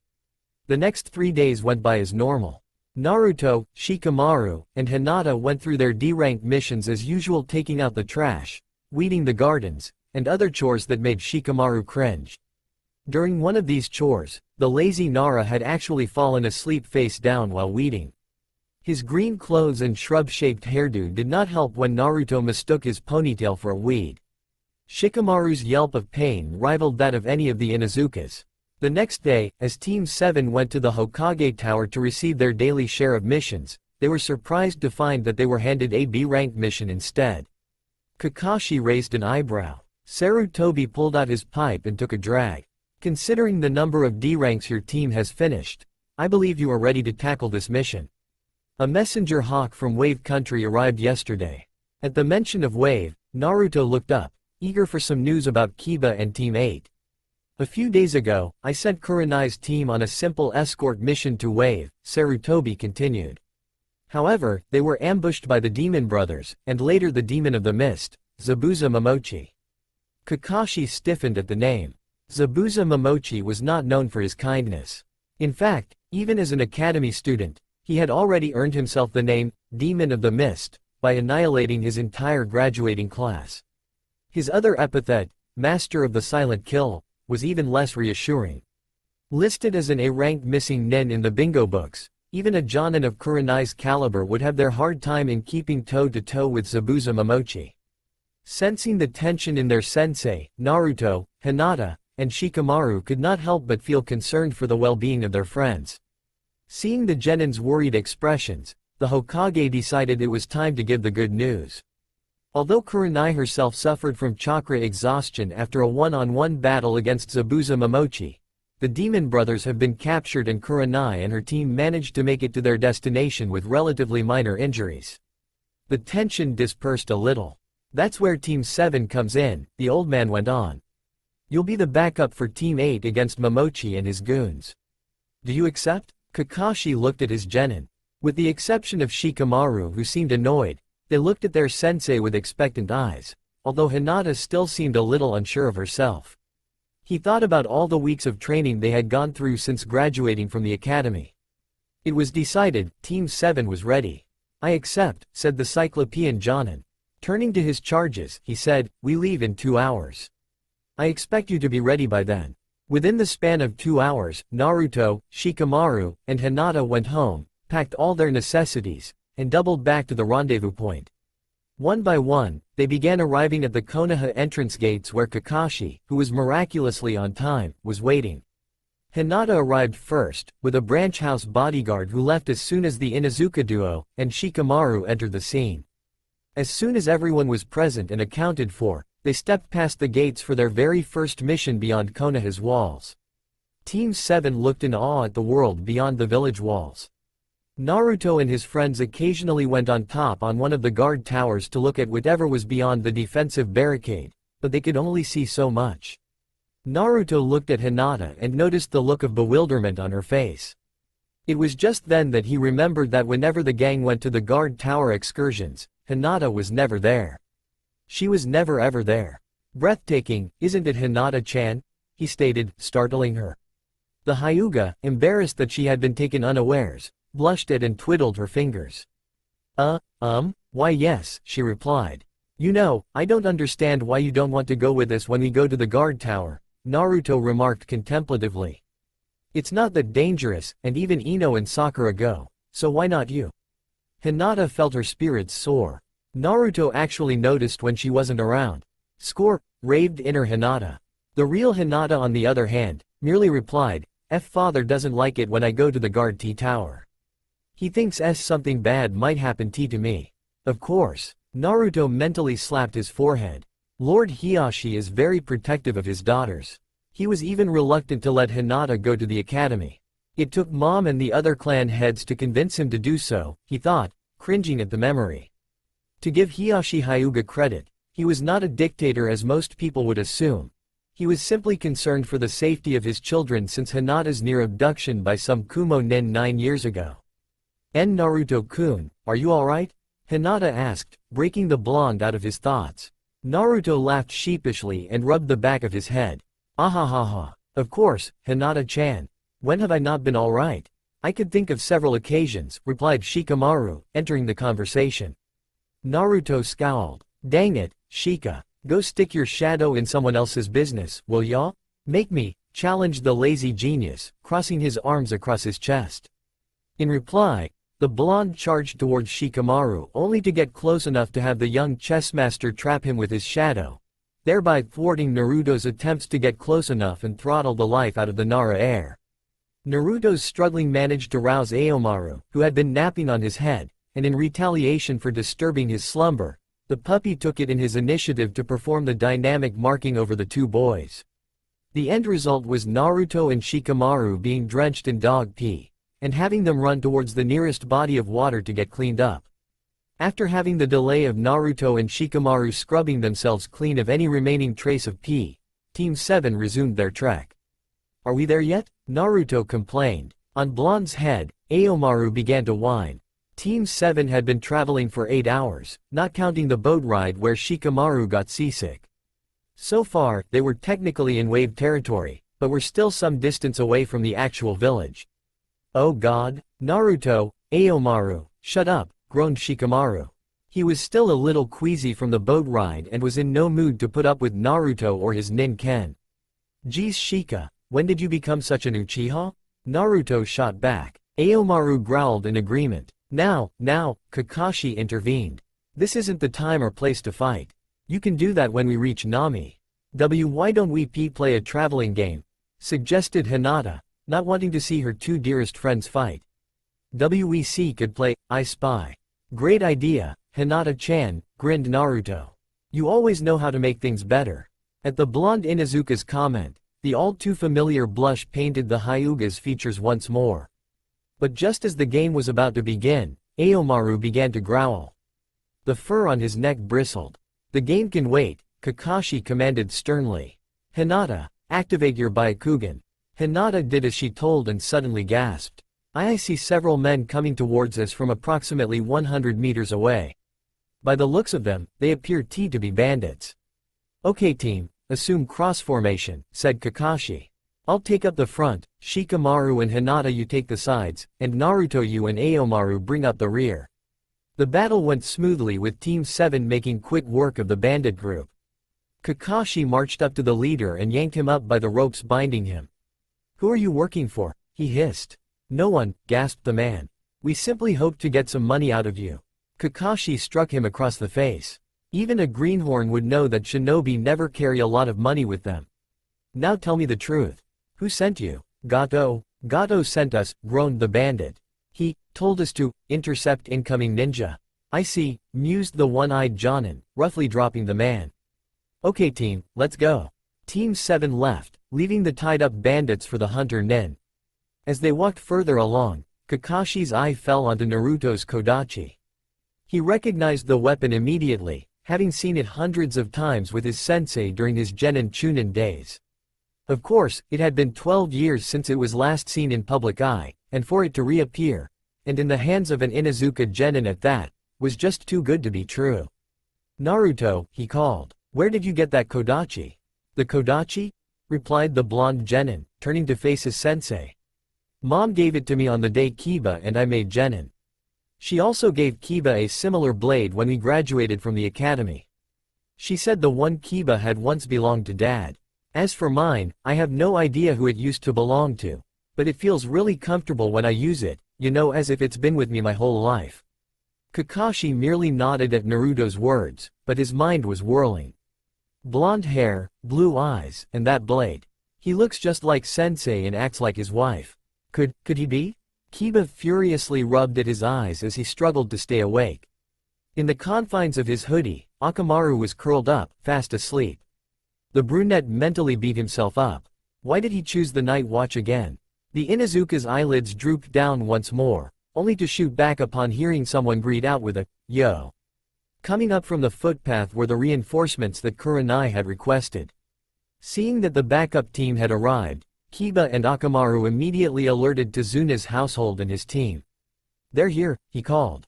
Seconds later, the rest of Team 8 and Tezuna and his daughter Tsunami were milling about the front door to receive the new arrivals. Tsunami was the first to welcome Team 7. She quickly ushered them inside, and set to work in cooking a hot meal for the newcomers. While the genin members of Team 7 dug into their meal with gusto, Kakashi had not even touched a morsel. Instead, he looked at Kurenai and Tezuna and simply said, "You've got a lot of explaining to do." Kurenai Yuhi had a reputation for remaining calm under pressure. Even when she had fought against the infamous Zabuza Momochi, she managed to keep her cool. However, the way Kakashi was looking at her right now was even more bone-chilling than worst atrocities of the last shinobi war. And when Kurenai was nervous, her articulacy tended to revert to gibberish. Seeing the genjutsu mistress' uneasiness, Kakashi realized that he might have been a bit too hard on her. Sighing, he gently told her to repeat her story in a slower pace. Nodding, Kurenai took a deep, calming breath and described the chain of events at the moment they arrived in Wave. She explained of the sudden ambush by the Demon Brothers and later, Zabuza Momochi, and how they managed to escape in relatively one piece. Flashback. Team 8 had finally arrived in Wave territory. It had been an uneventful trip so far with Sasuke not speaking to anyone, and Kiba and Sakura leaving him out of their conversations. Kurenai herself had occasionally spoken with Tezuna, the bridge builder and the rower. Kiba and Sakura were awestruck as they passed by the near-complete bridge that spanned the strait separating Wave from the rest of the mainland. As soon as they hit shore, Akamaru yipped and bounded in and around the many puddles that dotted the landscape. His partner decided to join in the fun as well until Sakura pulled him back and chided him for being too loud. Just then, two pairs of clawed chains suddenly launched themselves towards Kurenai, binding her. Sakura gasped in horror and Sasuke's eyes widened with shock. Two men dressed in cloaks appeared from the puddles. Their headbands had 4 curved lines etched into them, signifying that they were from Kiri, the hidden mist village. Kiba quickly drew the Shiroga and got into position along with Akamaru. Behind Sakura, Tazuna froze. Only he knew the reason why they were being attacked. "Kurenai-sensei!" yelled Sakura and Kiba. Akamaru howled in panic. Suddenly the chained-up Kurenai disappeared into a cloud of smoke. Sasuke smirked in recognition. The Kawarimi no Jutsu. Typical of a genjutsu specialist to use such a technique. The opponents would be caught off guard, and the user could use an offensive jutsu to finish them off. "Hand us the geezer," demanded the taller of the two Kiri nin. "Who are you to make such demands?" asked Sakura as she covered the frightened bridge builder. "I'm Maizu," said the first man. "And I'm Guzu," said the other. "Together, we're the demon brothers, feared Chunin of the Mist." "Careful," warned Kurenai, reappearing on a nearby tree branch. "These are C-class missing nin you're dealing with. They're relatively dangerous." A claw launched itself towards Sakura. Kiba launched himself in front of the weapon and managed to block it, but not before being nicked by its tip. Sasuke had engaged into battle with Guzu while Akamaru had Maizu in a bite grip. "Genjutsu! Kiri no Sakura! Trans! Cherry blossom mist!" yelled Sakura. A strange pink mist overwhelmed the Kiri nin, disorienting them.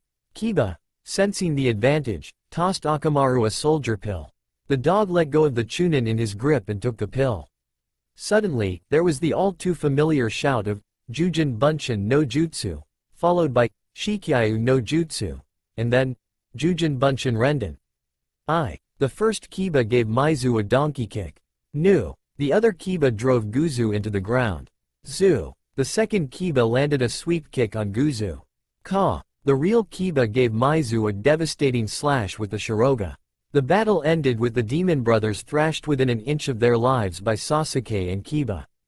Kurenai had tied them to a tree for the hunter nins to retrieve, and led Tazuna and Team 8 to a safe distance away. As they walked on, Sakura noticed Kiba's hand suddenly turned purple and brought this to the attention of their Jonin sensei. Kurenai pulled a kunai and sliced a cut on the Inuzuka's arm. The poisoned blood dripped out of the wound, and once the venom had been completely leached out, the cut was promptly cleaned and bandaged. "What was that all about?" Kurenai asked, leveling a scathing glare at the client. "You said you needed protection, but you never told me that you needed protection from missing nin. This changes this mission from a C rank to a possible B or even A rank." Tazuna gulped, knowing that he had been found out. Alright, here's the truth. Wave has been taken over by Gato of Gato shipping companies. He's been monopolizing our trade routes for years. The bridge I'm building aims to cut the monopoly and bring free trade back to our country, but it seems that Gato hasn't taken this too well. Apparently, he's hired a bunch of thugs to take me out, so that the bridge will never be complete. "Why'd ya have to hire us?" asked Kiba. "Why not hire ninja from your own hidden village?" "That's the problem," said the old man. "Wave Country's economy has been severely crippled by Gato's monopoly. Even the daimyo has to scrape the bottom of the barrel, and we don't have a ninja academy, so we hired you guys. However, we only had enough money for a C-rank mission, so that's why I had to lie." "I see," Kurenai replied, nodding. "Team, we're pulling out." Team 8 looked at their sensei incredulously. "What?" Sasuke asked. "I said we're pulling out," Kurenai repeated. "This mission has already gotten out of hand, and now, Kiba is injured. There are times when retreat is the only option we have." "No," Kiba cried as he got up. "We can't go back to Konoha without finishing our mission. I'm an Inuzuka and Inuzukas never give up. It'll take a lot more than a little poison to make me pull my tail between my legs." "Inuzuka's right," said a calm voice. Everyone turned to see Sasuke speak. Sasuke agreeing with Kiba? That was definitely a sign of the apocalypse. If we just leave our client out here, the mission would be considered a failure. We'd become the laughingstock of the entire village. I for one, will not tolerate a failed mission in my records, and besides, what kind of ninja would we be if we can't even complete a simple escort mission? "How about you, Sakura?" asked the red-eyed Jonin. "I agree with Kiba and Sasuke," Sakura replied. "If we hurry, we can still make it to Nami and plan our strategies." "Well, this is your lucky day," said Kurenai, returning her attention to Tazuna. "My charges believe that it would be best to take you to your village first and protect you until we can request Konoha for some backup." Team 8 hurried along as they kept a wary eye among their surroundings. Just then, there was a rustle among the bushes. Akamaru jumped in only to flush out a white snow rabbit. Kurenai's eyes narrowed at this. White, snow rabbit? During August? Something was amiss. Very amiss. Everyone duck, she commanded. Team 8 did as they were told as a Zanbato sailed past over their heads and embedded itself into a nearby tree. Sasuke had yanked down Tazuna just in time before the huge sword could decapitate the old man. Out of nowhere, a masked man appeared and landed on top of the sword. Well, if it isn't Devil Eyes Kurenai, sneered the newcomer. Kurenai glared at the man with venomous eyes. So you're behind this, demon of the mist. Kiba drew the Shiroga from its sheath. Sasuke and Sakura covered Tazuna once more. Kurenai, noticing the actions of her team, told them to take the old man and run. Get out of here, she commanded. This man is different from the other two you fought. He's the feared Kiri Jonin, Zabuza Momochi. But sensei, Sakura protested, we can't leave you behind. Naruto once told me that Kakashi-sensei told him that those who broke the rules were scum, but those who abandoned their teammates were even worse than scum. Sakura's right, said Kiba. You're part of our pack, Kurenai-sensei, and as an Inuzuka clan member, it's in our code of honor to never leave a pack member behind. Kurenai flinched. Damn Kakashi for his tirades on teamwork and the Inuzuka's pack mentality. Reluctantly, she allowed her team to stay. Zabuza smirked. Even if you had those genin brats with you, you wouldn't win. You could have simply handed the geezer over, and I would have let you leave with your lives. Pity, I'd really hate to cut up a pretty face like yours. Don't hold yourself in such high regard, Momochi, Kurenai scoffed. Even if we die, we'll never hand the bridge builder to you. Genjutsu. Flower petal escape. Team 8 watched in awe as Kurenai vanished in a flash of flower petals and reappeared behind Zabuza, pressing a kunai onto his neck. Nice move, smirked the mist nin. But how do you like this? Zabuza suddenly disintegrated into a puddle of water. Mizu Bunshin, gasped Kurenai. Then where? Over here, replied the real Zabuza, yanking the Zanbato right under Kurenai's feet, throwing her into a nearby pond. Kurenai-sensei, yelled Kiba and Sakura, genuinely concerned for their mentor. Sasuke could not help but watch on in fear and awe as the Mizu Bunshin reformed to hold Kurenai in what seemed like an orb of water. Suiro no Jutsu, chuckled the Kiri nin. You like? He turned to the genin. Okay you brats. Hand over the geezer within 5 minutes, or the pretty lady gets it, got it? Don't worry kids, said Kurenai. I'll be alright. However, as soon as the Genjutsu mistress uttered those words, she gave a gasp of pain as her chakra was slowly siphoned out. Hehe, chuckled the demon of the mist. Did I forget to mention that my version of the Suiro no Jutsu has the ability to drain its victim's chakra? What do we do now? Asked Sakura. If we hand over to Tazuna, we fail the mission, but if we don't hand him over, we lose Kurenai-sensei. I have an idea, said Sasuke. But you'll have to do everything I say. He gathered the group into a huddle and whispered something. Comprehending, Kiba and Sakura nodded and went to their positions where Kiba took the front lines with Sasuke, while Sakura defended Tazuna. I have a proposition for you, said the Uchiha heir. Eat this, he yelled, hurling a Fuma shuriken towards the Kiri nin. Zabuza dodged the spinning projectile. Ha, you missed, he sneered, before getting hit by a second Fuma shuriken. What the? The first Fuma transformed into Akamaru in clone form, who had simultaneously hurled the second Fuma shuriken and barreled into the Mizu Bunshin, dispelling it and releasing Kurenai. It's over, said Kurenai, making several hand signs. Megan. Jubaku Satsu. Vines suddenly sprang out of nowhere, binding Zabuza to the tree. Kurenai made another bunch of hand signs and made the call, Megan. Yami no Guntai, trans. Demonic illusion. Army of Darkness. An army of grotesque creatures sprang out of the ground, clawing at the Zabuza. As the feared demon of the mist was reduced to a hysterical mass, Kurenai loomed above him, kunai raised, to put the man out of his misery, when several senbon needles suddenly flew out of nowhere and struck Zabuza's neck, ultimately killing him. Kurenai dispelled her genjutsu to look for the needle thrower. Akamaru sniffed the air and finally stopped at a particular direction, baying all the while. Show yourself, called Kurenai. A masked figure in green and yellow robes appeared from the treetops. The Kiri symbol was etched on his mask. Kiba recognized the form immediately. A hunter nin? he gasped. Sorry about that, said the hunter Nen. I've been trailing Momochi for weeks. I was told to kill on sight. Leaping off his perch, he hefted Zabuza's corpse over his shoulder, before disappearing into the forest. What was that all about? Asked Sakura. That was a hunter Nen, explained Kiba. It's their job to go after missing Nen and capture and or kill them if necessary. What bothers me though is why he had to bring the body. I know they usually destroy them on sight. Kiba's right, said Kurenai. Something is definitely, The red-eyed Jonin suddenly collapsed. Kurenai-sensei, yelled the genin. We have to do something, shouted Sakura. Nami isn't that far from here, said Tazuna.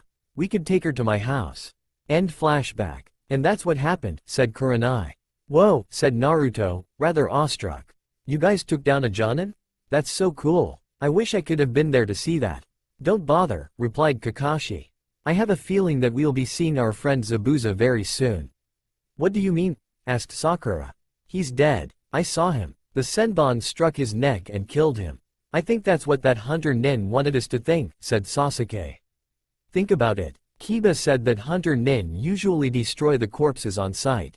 What if the hunter Nin we saw was in cahoots with Zabuza? So we'll be facing an A-class missing Nin? Asked Hinata, feeling rather scared. What a pain, grumbled Shikamaru. Now I have to put more effort than I normally do. By effort, do you mean any at all? Naruto joked. Don't worry Hinata-chan, I'll protect you. We'll fight the bad guys and save this village together. Don't bother, came a new voice. Say what? Asked Naruto. A young boy, around 8 or 9, wearing a yellow shirt, green overalls, and a blue-striped bucket hat came into the room. What's the point of fighting if you're going to die anyway? Gato's just going to kill you, just like how he's killed this village's spirit. Who's that kid and what's his deal? Asked Kiba. Tazuna sighed. That's my grandson Inari. He's been like that since his stepfather died. Oh, said Hinata, bowing her head. I'm sorry for your loss. What do you care? Inari shot back, storming out of the room. I'm sorry for his behavior, apologized Tsunami. It's all right, said Hinata, not really wanting to be a bother. Excuse me a moment, said Naruto as he got up and followed Inari's point of exit. As he padded upstairs, he could hear light sobs coming from one of the rooms. Following the sound, he found Inari crying on his bed while clutching the photograph of a man. Daddy, why do you have to go? As Naruto entered the room, he quietly knocked on the slightly ajar door, alerting Inari of his presence. What do you want? Inari asked rather heatedly, quickly wiping the tears from his eyes. In all truth, I was going to tell you off for snapping at my friend, but I heard you crying, answered the blonde. Naruto's eye landed on the photograph cradled against Inari. So this your dad? That's none of your business, snapped the younger boy. And even if it was, it's not like you could ever understand anyway. That's where you're wrong, Naruto countered ferociously. Kid, you'd better listen and listen good. You're lucky you even had a dad at one point. I have never ever met mine. He died on the day I was born. And even if they're gone, I don't think our dads would want to see their sons moping about in their little emo corner. You're the man of the house now. Drop the crybaby act and take life as your dad would have. I'm sure that'd be the best way to honor his memory. The next day, after breakfast, teams 7 and 8 gathered into the forest behind Tazuna's house where Kurenai was waiting for them. Kakashi was unavailable today, as he was charged with the duty of guarding Tazuna. Team, she began. Today, we'll be learning how to climb trees. Tree climbing? Kiba burst out. But sensei, we all know how to climb trees. Even Akamaru and Aomaru can climb trees. Kurenai chuckled at the Inuzuka's brashness. She went to the base of a huge tree and walked right up to the top. Well, can you do this? She asked. Kiba gave a feral grin. Piece of cake, he scoffed. He ran up to the tree, just to fall down after 3 steps. OWW, he groaned. Kurenai walked over towards the fallen boy. Don't worry. My first time with this exercise was even worse, she said, trying to ease Kiba's bruised pride.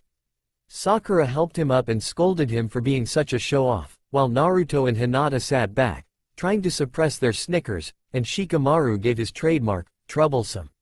Sasuke simply scoffed at the idea that he would be climbing trees with people from inferior clans, as the Uchiha elders used to call them. Listen, all of you, said Kurenai, gathering all the genin's attention. To be able shinobi, You have to be able to understand your capacities and limits. To put yourself down or underestimate the difficulty of a certain mission could mean certain death. Now I want you to climb the tree up to 3/4 of the way. You can mark your progress with your kunai. Any questions before we begin? Shikamaru raised his hand. I know it's too troublesome, but I'd like to know, how do we climb the tree without using our hands? Kurenai smiled. Good question, Shikamaru. You'll have to concentrate the chakra to your feet when you step on the tree trunk. Also, you have to regulate how much chakra you emit. Too much, and you could sink right into the tree. Too little, and you could fall off. And one more thing before you start. What's that? Asked Hinata. Good luck. The genin began their tree walking exercises. Sakura and Hinata, being naturals at chakra control, got the exercise immediately. Shikamaru, coming from a clan that specialized in shadow manipulation, which of course meant enhanced chakra control, got it after 5 tries. Sasuke glared at the three. He was an Uchiha, a supposed natural in the shinobi arts, and he had been bested by a timid Hyuga, a Nara slacker, and that insipid civilian girl. He gritted his teeth and pushed on with his practice. Along with Sasuke, Kiba and Naruto were not doing any better with their chakra control. The Inuzuka brothers were treating the exercise as if it were some crazy competition between them. Sasuke glared as he noticed the progress the Inuzukas were making. They may be class clowns, he noted, but when it came to honing their skills, the brothers actually took it very seriously even if they did treat it like a game. Huh, how do you like me now, Kibble? Naruto bragged as he cut a notch slightly above Kiba's last mark. The Inuzuka brothers had progressed into climbing a third of the height of the tree, just a bit below Sasuke. Don't count on it, fishcake, scoffed Kiba as he cut another notch a few inches higher. Kurenai, who had seen the earlier progress with Sakura, Shikamaru, and Hinata, had added a new twist to their training regimen. They now had to balance a leaf on their foreheads while climbing the tree without dropping it. The test proved to be a bit harder, as Hinata suddenly dropped the leaf a fourth of the way up the tree. Shikamaru had an even harder time, he could not even take a step without dropping the leaf. Sasuke could feel anger and jealousy seeping into his veins. Failure was not an option, and it would be a cold day in hell before he would let anyone best him, especially the Inuzukas. If he was to defeat him, he'd have to strive to be number 1. Focusing all of his energy and effort, Sasuke took the steps and worked on. He had to be the best. An effeminate boy in green and yellow robes sighed as he plucked out the last of the senbon needles from the tall man's neck. His mask lay on the bedside table. Why do I feel like I've been run through by other 7 swordsmen? Groaned Zabuza Momochi as he tried to get up, only to collapse. The boy gave a cheerful smile. Actually, Master Zabuza, that was me. Sorry about the assassination attempt.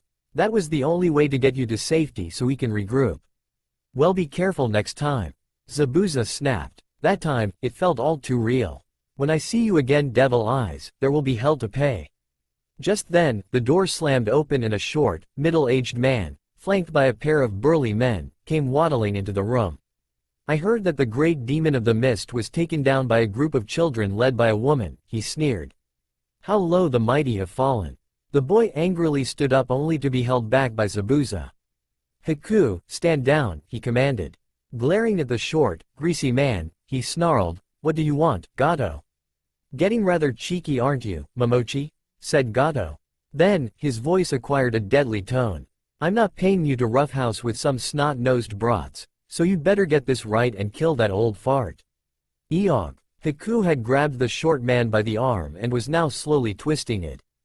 Don't tell Master Zabuza how to do his job, because he sure as hell doesn't tell you how to do yours. He let go of the arm and Gato backed away into his thugs. Why, you brat, you'll pay for this, snarled the tycoon, nursing his injured hand. A wave of killing intent suddenly washed over the room. I'll deal with those Konoha scum, so I suggest you'd better leave. Angrily, Gato stepped out of the room. You're crossing the line, Momochi. Another step further, and you might just find yourself sleeping with the fishes. By noon, both Team 7 and Team 8 had finally mastered tree walking, with Sasuke mastering it just before Naruto and Kiba. Because the Inuzuka brothers had the largest chakra capacity among the genin, it was understandable that they would be the last to complete the exercise. Kurenai had called a break and everyone was now eating lunch back in Tezuna's house. Sasuke, being the eager beaver, downed his meal faster than an Akamichi after a hunger strike, only to find himself running to the bathroom to empty the contents of his stomach. Sasuke-kun, maybe you should eat so fast, cautioned Hinata after the Uchiha returned to the table. Said Uchiha simply glared at the Hyuga before finishing the rest of his meal. Kurenai and Tsunami looked rather affronted, and Naruto glared back at the Uchiha for Hinata. Kiba, Sakura, and Shikamaru shook their heads, while Inari sat at his usual spot, looking rather contemplative. After lunch, everyone took a short recess in the living room. Shikamaru took 40 winks, and Kiba and Naruto had an arm wrestling contest, while the dogs had a tug of war on a piece of string. Hinata refereed the arm wrestling match, Sasuke brooded, and Sakura was reading an article on Ninweek magazine. Kurenai was in the kitchen, chatting with Tsunami. When the training regimen resumed, everyone had mastered tree walking by then, bringing Sasuke, Kiba, and Naruto into joining the leaf exercise. After mastering the tree walking exercise, it did not take too long for Sasuke to master the leaf exercise. Sakura and Hinata had mastered it as well and were currently observing Shikamaru, Naruto, and Kiba, all of whom were still struggling with it. There had been a rather hilarious scene when the leaf on Kiba's head suddenly caught fire. The Inuzuka ran around like a chicken with his head cut off, while Kurenai, Sakura, and Hinata tried to calm him down and extinguish the flames. Naruto and Shikamaru paused their training to laugh at the scene before them, and even a small chuckle escaped from Sasuke's lips. By the end of the day, only Naruto and Kiba had not mastered the leaf exercise. As the tired genin shuffled back into the house, they found Kakashi and Tazuna already there. Kurenai and the girls went to help Tsunami in the kitchen, whereas the boys and men busied themselves with various activities in the living room. Moments later, dinner was ready, and everyone was gathered around the table, eating. The meal was simple, but delicious vegetable soup, fish, and yakisoba. Naruto complimented Tsunami on the vegetable soup only to find out that it was Hinata who made it. He then gave his compliments to the Hyuga only to have her blush and twiddle her fingers. Even Kiba, who hated vegetables, enjoyed the soup. "So Kakashi-sensei, how was guard duty?" asked Naruto between mouthfuls. "You know, same old," replied the masked nin. So far, there had been no attempts on the old man's life, but it's best if we still keep our guard up. "So, how's your training?" There was an excited chorus of voices as the genin relayed on the day's activities. When they were done, Kakashi was beaming at them. "Excellent work, kids," said the copy nin. "I guess tomorrow, we'll be taking your training up a notch." "What about Kiba and me, sensei?" asked Naruto. "We can't do the advanced training if we're still stuck at the leaf exercise." Kakashi's visible eye crinkled into an upside-down crescent. "Not to worry, just keep practicing and don't give up. Once you get it, I'll help you guys with the advanced training." After dinner, everyone went back to the living room and socialized for a while until Tsunami called for bedtime and lights out. Not wanting to upset their generous host, the Konoha ninja complied.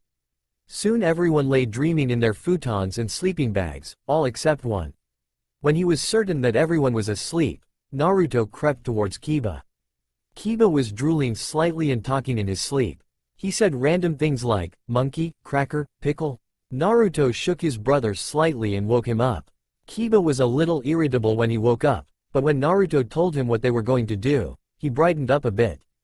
Picking up their dogs, the Inuzuka brothers quietly snuck out of the house and resumed the leaf exercise. Morning came, and Naruto and Kiba found themselves being woken up by the sound of the dogs barking. "What is it, boys?" yawned Kiba, rubbing the sleep away his eyes. Suddenly, he stopped in his steps and stood there mouth agape. "Hey Kiba, what happened? Cat got your brain?" Naruto joked. Kiba simply turned Naruto's head to the direction he was staring at and Naruto too fell into Kiba's trance. Before them stood a long-haired girl in a pink kimono with a basket of herbs. "Hello," she smiled at them. "Humana, humana, humana." Kiba chanted the words like a mantra. Beside him, Naruto was completely speechless. "What are you two doing in the forest?" asked the girl. Kiba was at a loss for words. Aomaru gave Naruto a slight nip, snapping him out of his trance. He politely bowed to the girl. "Sorry for the sudden choke. My name's Naruto Inuzuka, and the bonehead beside me is my brother Kiba. We were training in the forest and must have fallen asleep. Naruto's insult broke Kiba out of his daze. I'm not a bonehead, he growled, giving the blonde one of his power noogies. The girl giggled at the comical scene, catching his attention. How about you? He asked. What's your name and what are you doing in this here parts? My name is Haku, the girl replied. I usually come here to look for medicinal herbs. Really? Said Naruto, rather interested. You know, you have a lot in common with our friends Hinata and Sakura.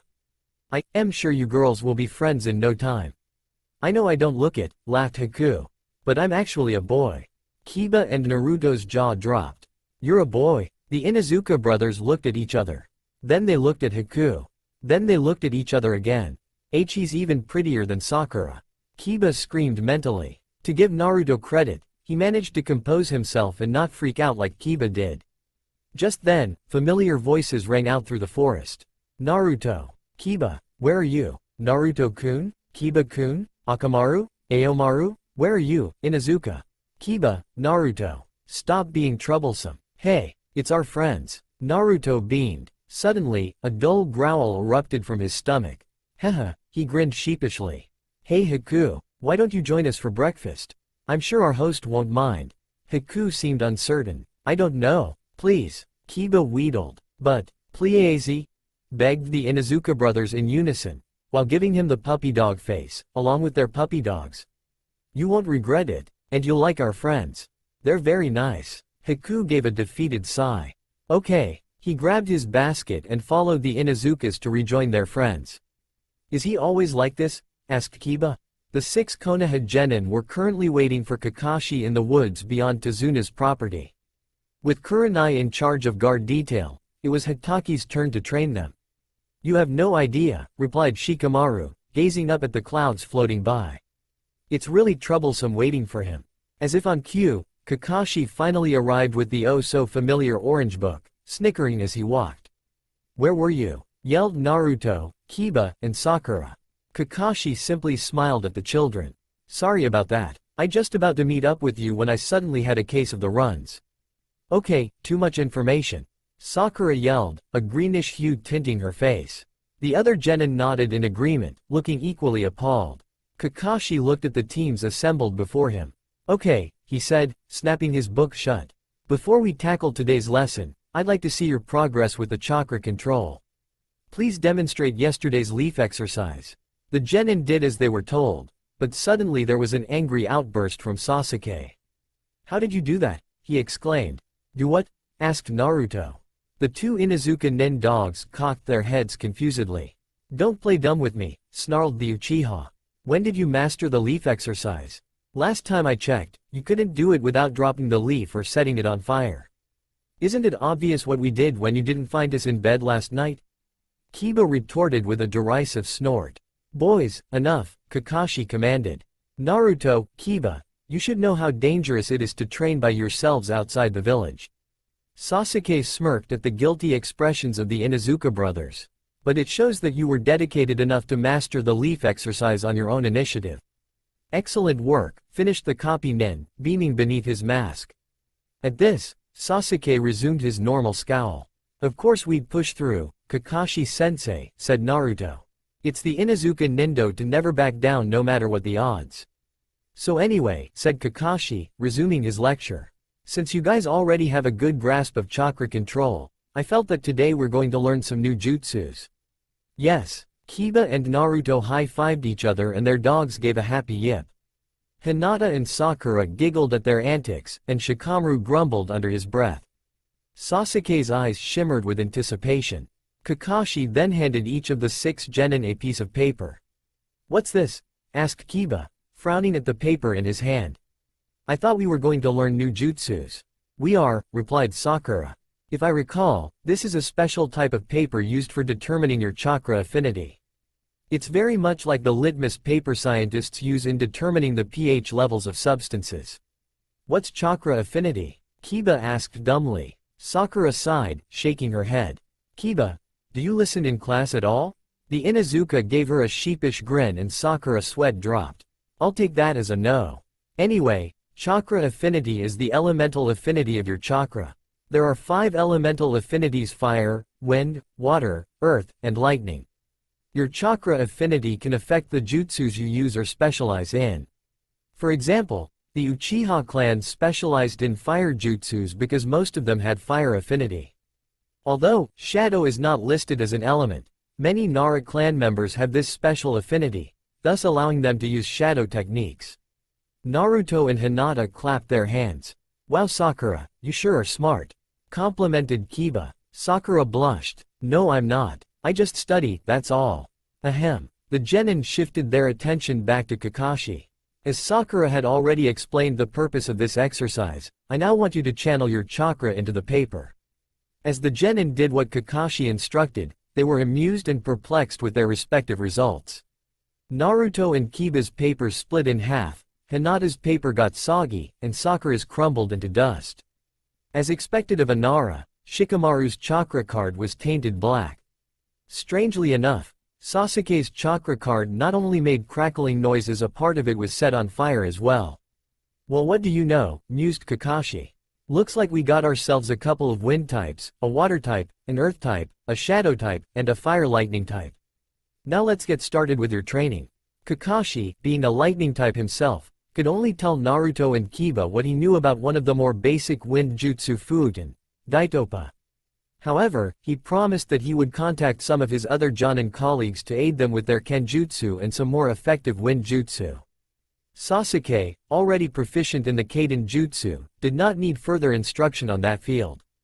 On the other hand, he was eager, as much as his Uchiha pride could allow, to learn some Raiden jutsu. Raiden, Raidama, trans. Lightning style, lightning bullet, and Raiden. Rasenka, similar to the Hosenka, except it utilized lightning. When Sasuke had asked Kakashi if he knew any more jutsus, the Jonin simply replied, "It's too dangerous. Maybe next time," thus infuriating the Uchiha. Being a veteran of the Third Great Shinobi War, Kakashi had learned enough water and earth jutsus and coached Hinata and Sakura on various techniques, including the Mizu Bunshin no Jutsu, Suiden, Teppodama, and Suiro no Jutsu for Hinata, and Doden, Shinju Zanshu no Jutsu, and Doden, Dohari, trans. Earth style, Earth Spike, for Sakura. Unfortunately, Kakashi had no knowledge of any shadow jutsus, as it was a Nara clan secret. He simply told Shikamaru to work on what he already had, and learn new techniques from his other family members. But being a natural genius like Shikamaru, Kakashi engaged the Nara heir in several strategic games, honing his abilities as a tactician. The genin spent half the day mastering the jutsus Kakashi taught them. Later, the masked nin told them to spar with each other. Sasuke had called dibs on Naruto. Hinata squared off against Sakura, leaving Kiba to go against Shikamaru. Because of limited space, the mock fight was going to be in the tournament, round-robin style. Hinata and Sakura were up first. The Hyuga activated her Byakugan and took to her Juken stance. Sakura winced, realizing that Genjutsu would be fairly useless. And compared to Sakura's academy-style taijutsu, Hinata was closer to a pro. Hinata charged, sending a flurry of strikes towards the other girl. Sakura tried to evade as much as she could, but by the time it was over, at least 12 of her tenketsus had been shut. Without Genjutsu and taijutsu to fall back on, Sakura had to solely rely on ninjutsu. Despite being fairly disabled after the last Juken strike, Sakura managed through the hand signs that Kakashi had taught her earlier. Pulling off a Dohari, Sakura managed to take out Hinata, only to discover that it was a Mizu Bunshin to her dismay. It was then that Hinata took the opportunity to attack from above. Acting quickly, the Pinkette used a Kawarimi and evaded in time. Channeling her chakra to her feet, Sakura dashed forward, feinting for Hinata, and used another Kawarimi just the Hyuga was about to pull another Juken strike. Reappearing behind Hinata, Sakura cried out, "Doden! Shinju Zanshu no Jutsu!" Trapped, Hinata had no choice but to concede. As Sakura helped Hinata climb out of the hole, the next match began. It was now Kiba versus Shikamaru. The Inuzuka went into his Shikyayu stance and popped a pill towards Akamaru before activating the Jujin Bunshin no Jutsu. At first, Kiba had the advantage attacking viciously, not even giving Shikamaru enough leeway to think. But just as all seemed lost for the Nara, Shikamaru managed to create a cage bunshin with a quick hand sign. Then the two Shikamarus simultaneously detonated a smoke bomb and an explosive tag, disorienting Kiba and the beast clone. When the smoke cleared, the two Shikamarus had captured one of the Kibas with a Kagemane. Upon seeing the state of the first Kiba, the second Kiba rushed for a straightforward attack. Unfortunately, that was exactly what Shikamaru wanted. As soon as the second Kiba came into range, one of the Shikamarus redirected his shadow and captured him too. "Cool move, Shika," complimented Naruto. "I've never seen it before." "Yes, Shikamaru," remarked Kakashi. "I don't think I've ever seen the other Naras use that technique." "Did you make it up on the spot?" said Nara. Simply gave a bored look and nodded his head. "I call it the Kagemane Renden, Shadow Bind combo. A little troublesome, but very useful." Sasuke looked at Shikamaru with jealousy. It was not fair that his Sharingan had not activated yet, otherwise he would have simply copied the technique. After all, even clan techniques, no matter how secret, were no match for the Sharingan as long as it had hand seals. Even taijutsu moves were not safe when pitted against the Sharingan. But for now, the Kagemane Renden was safe. It was Sasuke and Naruto's turn at last. The top two rookies from the Konoha Ninja Academy were finally going to break the tie. For a brief moment, Kiba struggled with his conscience and moral decency. But the human nature of greed eventually won over, and he began to call for bets. Shikamaru wagered a Uniku Q coupon, and Sakura threw in a Yum Yum bar. Kiba decided to raise the stakes with 50 ryo, and was rewarded by Kakashi, of all people, joining in for 100 ryo. Her heart already set on Naruto to win. Hinata was the only one who did not enter the gamble.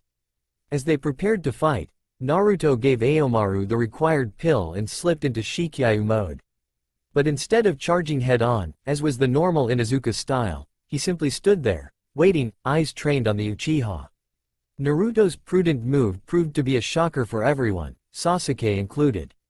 Seeing this, Sasuke took it as his chance to attack and threw the first strike, only to have the Inuzuka dodge it. Undaunted, the Uchiha lashed out a haymaker, to which Naruto blocked and countered. Aomaru came in for a tackle roll, but Sasuke evaded it. "Hey," he scoffed, "even if you have that mangy mutt with you, I'll still be able to beat you." "Well then," said Naruto. "If you can talk the talk, let's see you walk the walk." Suga. The Inuzuka transformed into a drilling tornado that charged towards Sasuke. The Uchiha responded by using the Hozenka. Naruto managed to evade most of them until he dropped the ball near the end of the attack. One of the fiery attacks managed to catch him, stunning him momentarily. Sasuke seized his chance, unleashing every taijutsu combination in the book, as well as a few from his clan style. Unfortunately for Sasuke, Naruto was no stranger to taijutsu. As the Uchiha threw another sidewinder, his leg was intercepted by Naruto's arm. He was then hit in the stomach and sent flying.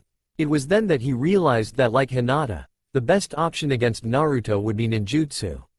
Naruto momentarily found himself besieged by fire and lightning jutsus.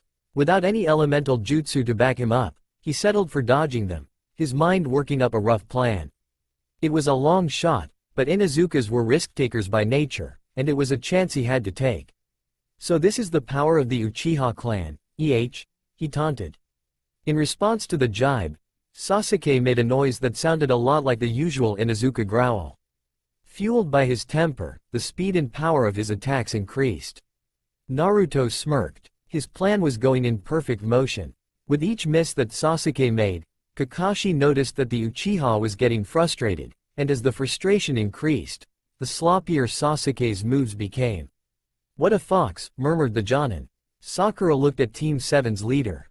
"What do you mean, Kakashi-sensei?" Shikamaru answered for Kakashi. "Sasuke is getting frustrated, right?" Sakura nodded. "And you can see him throw more and more of his more powerful jutsus, right?" Sakura nodded again. "As long as Naruto stays on the defense, he doesn't have to use up his chakra. But while he stays on the defense, he's also set up a few traps for Sasuke." Kiba looked confused. "What traps?" Naruto didn't have enough time to put any traps. "Look," Hinata's voice broke the conversation. On the battleground, Sasuke had collapsed onto one knee, whereas Naruto and Aomaru remained daisy fresh. That's what I was talking about, said Kakashi. Naruto had outsmarted Sasuke into using up his chakra.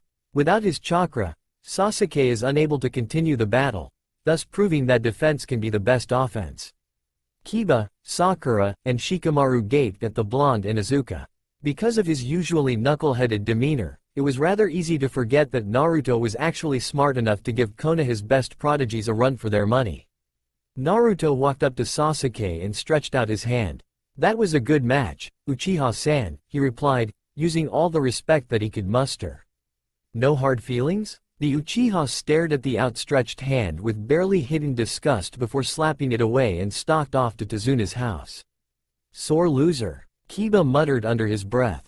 Akamaru and Aomaru growled at the retreating Uchiha's back. I win, Shikamaru said in an almost enthusiastic manner. That means I keep my Uniku-Q coupon, and receive a Yum Yum bar and 150 Ryo as well. Fork it over. Grumbling, Sakura handed the candy over, whereas Kakashi gave a nonchalant shrug and handed a pair of crisp Fafai Ryo bills to the Nara. Hey, I bet on Naruto too, growled Kiba, not wanting to part with his money.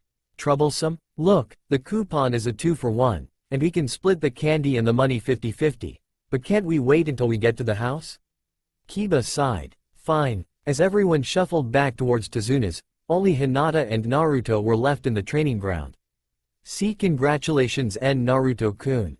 I knew you could do it, she murmured, twiddling her fingers. Thanks Hinata-chan, you did well too, Naruto said brightly. Hinata looked downcast. But I lost. I feel like such a failure. Naruto frowned. Don't say that, you're not a failure. Even though you lost to Sakura, you still won. You won new skills and you won my respect for you as a great kunoichi. Hinata blushed at Naruto's words. She tried to say something, but couldn't. The next thing she knew, she had already passed out. Fortunately, before the Hyuga hit the ground, Naruto caught her.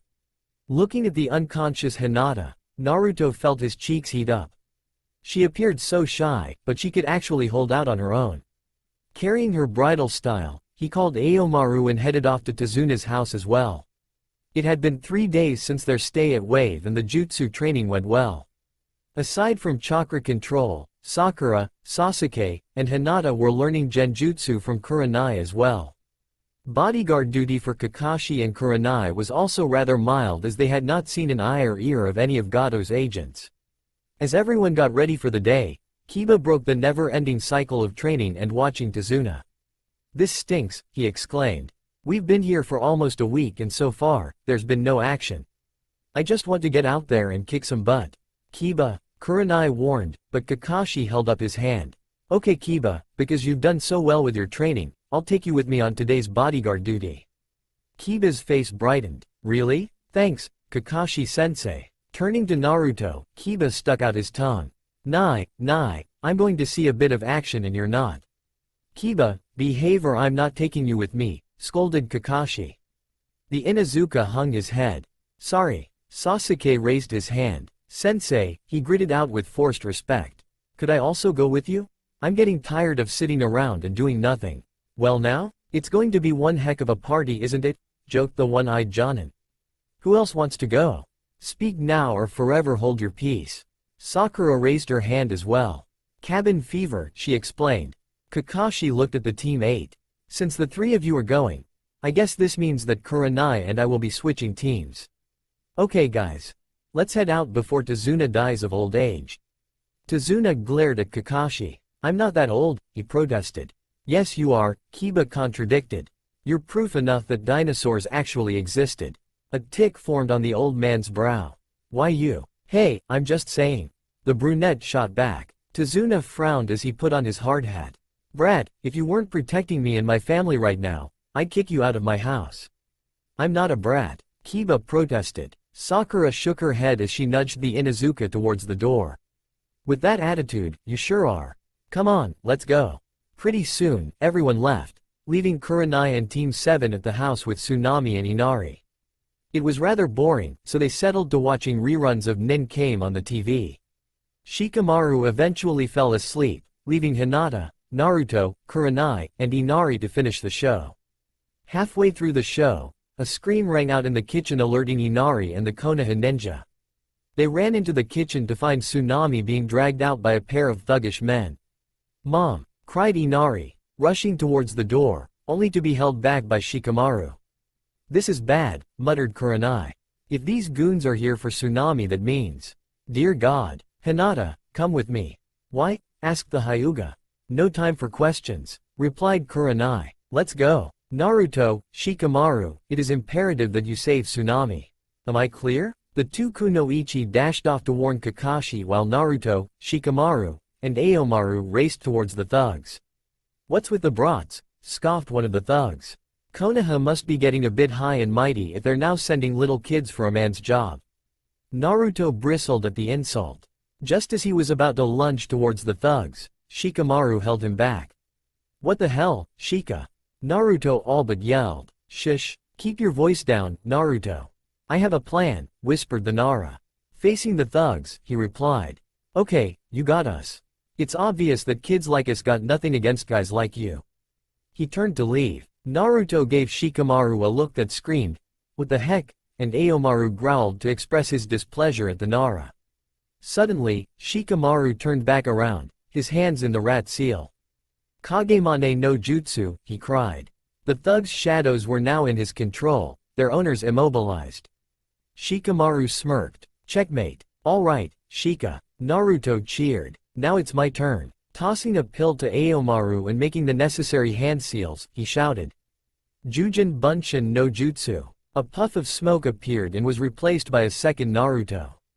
"Jujin Bunshin Renden," yelled Naruto, unsheathing his sword. "I," yelled the original, giving the first thug a nasty swipe with the Kodachi. "Nu," screamed the clone, giving the second thug a devastating uppercut.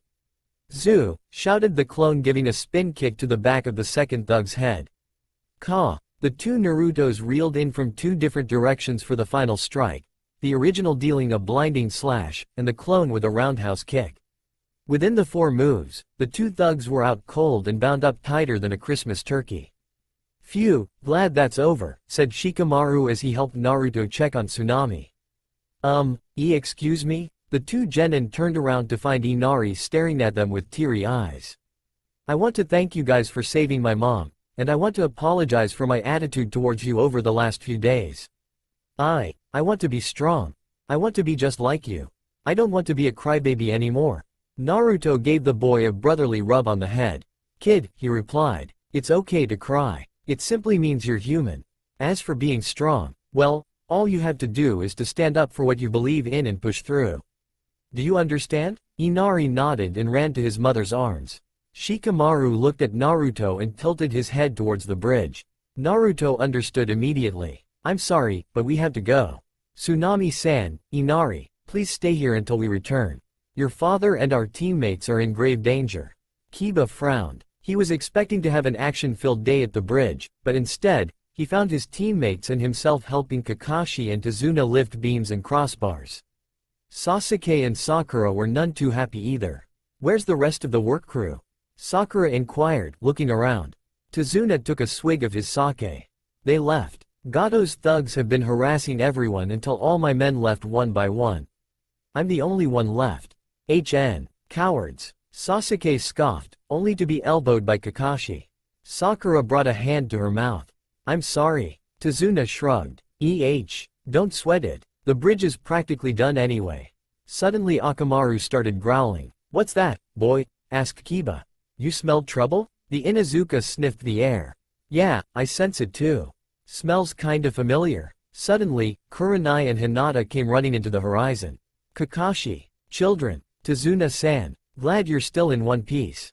Kakashi was stumped. "Hinata? Kurenai-san? What's going on?" "You're in danger," huffed Kurenai. A pair of thugs attacked the house. Tazuna's eyes widened at this. "Don't worry, I had Naruto and Shikamaru take care of it," she amended. The old man breathed a sigh of relief.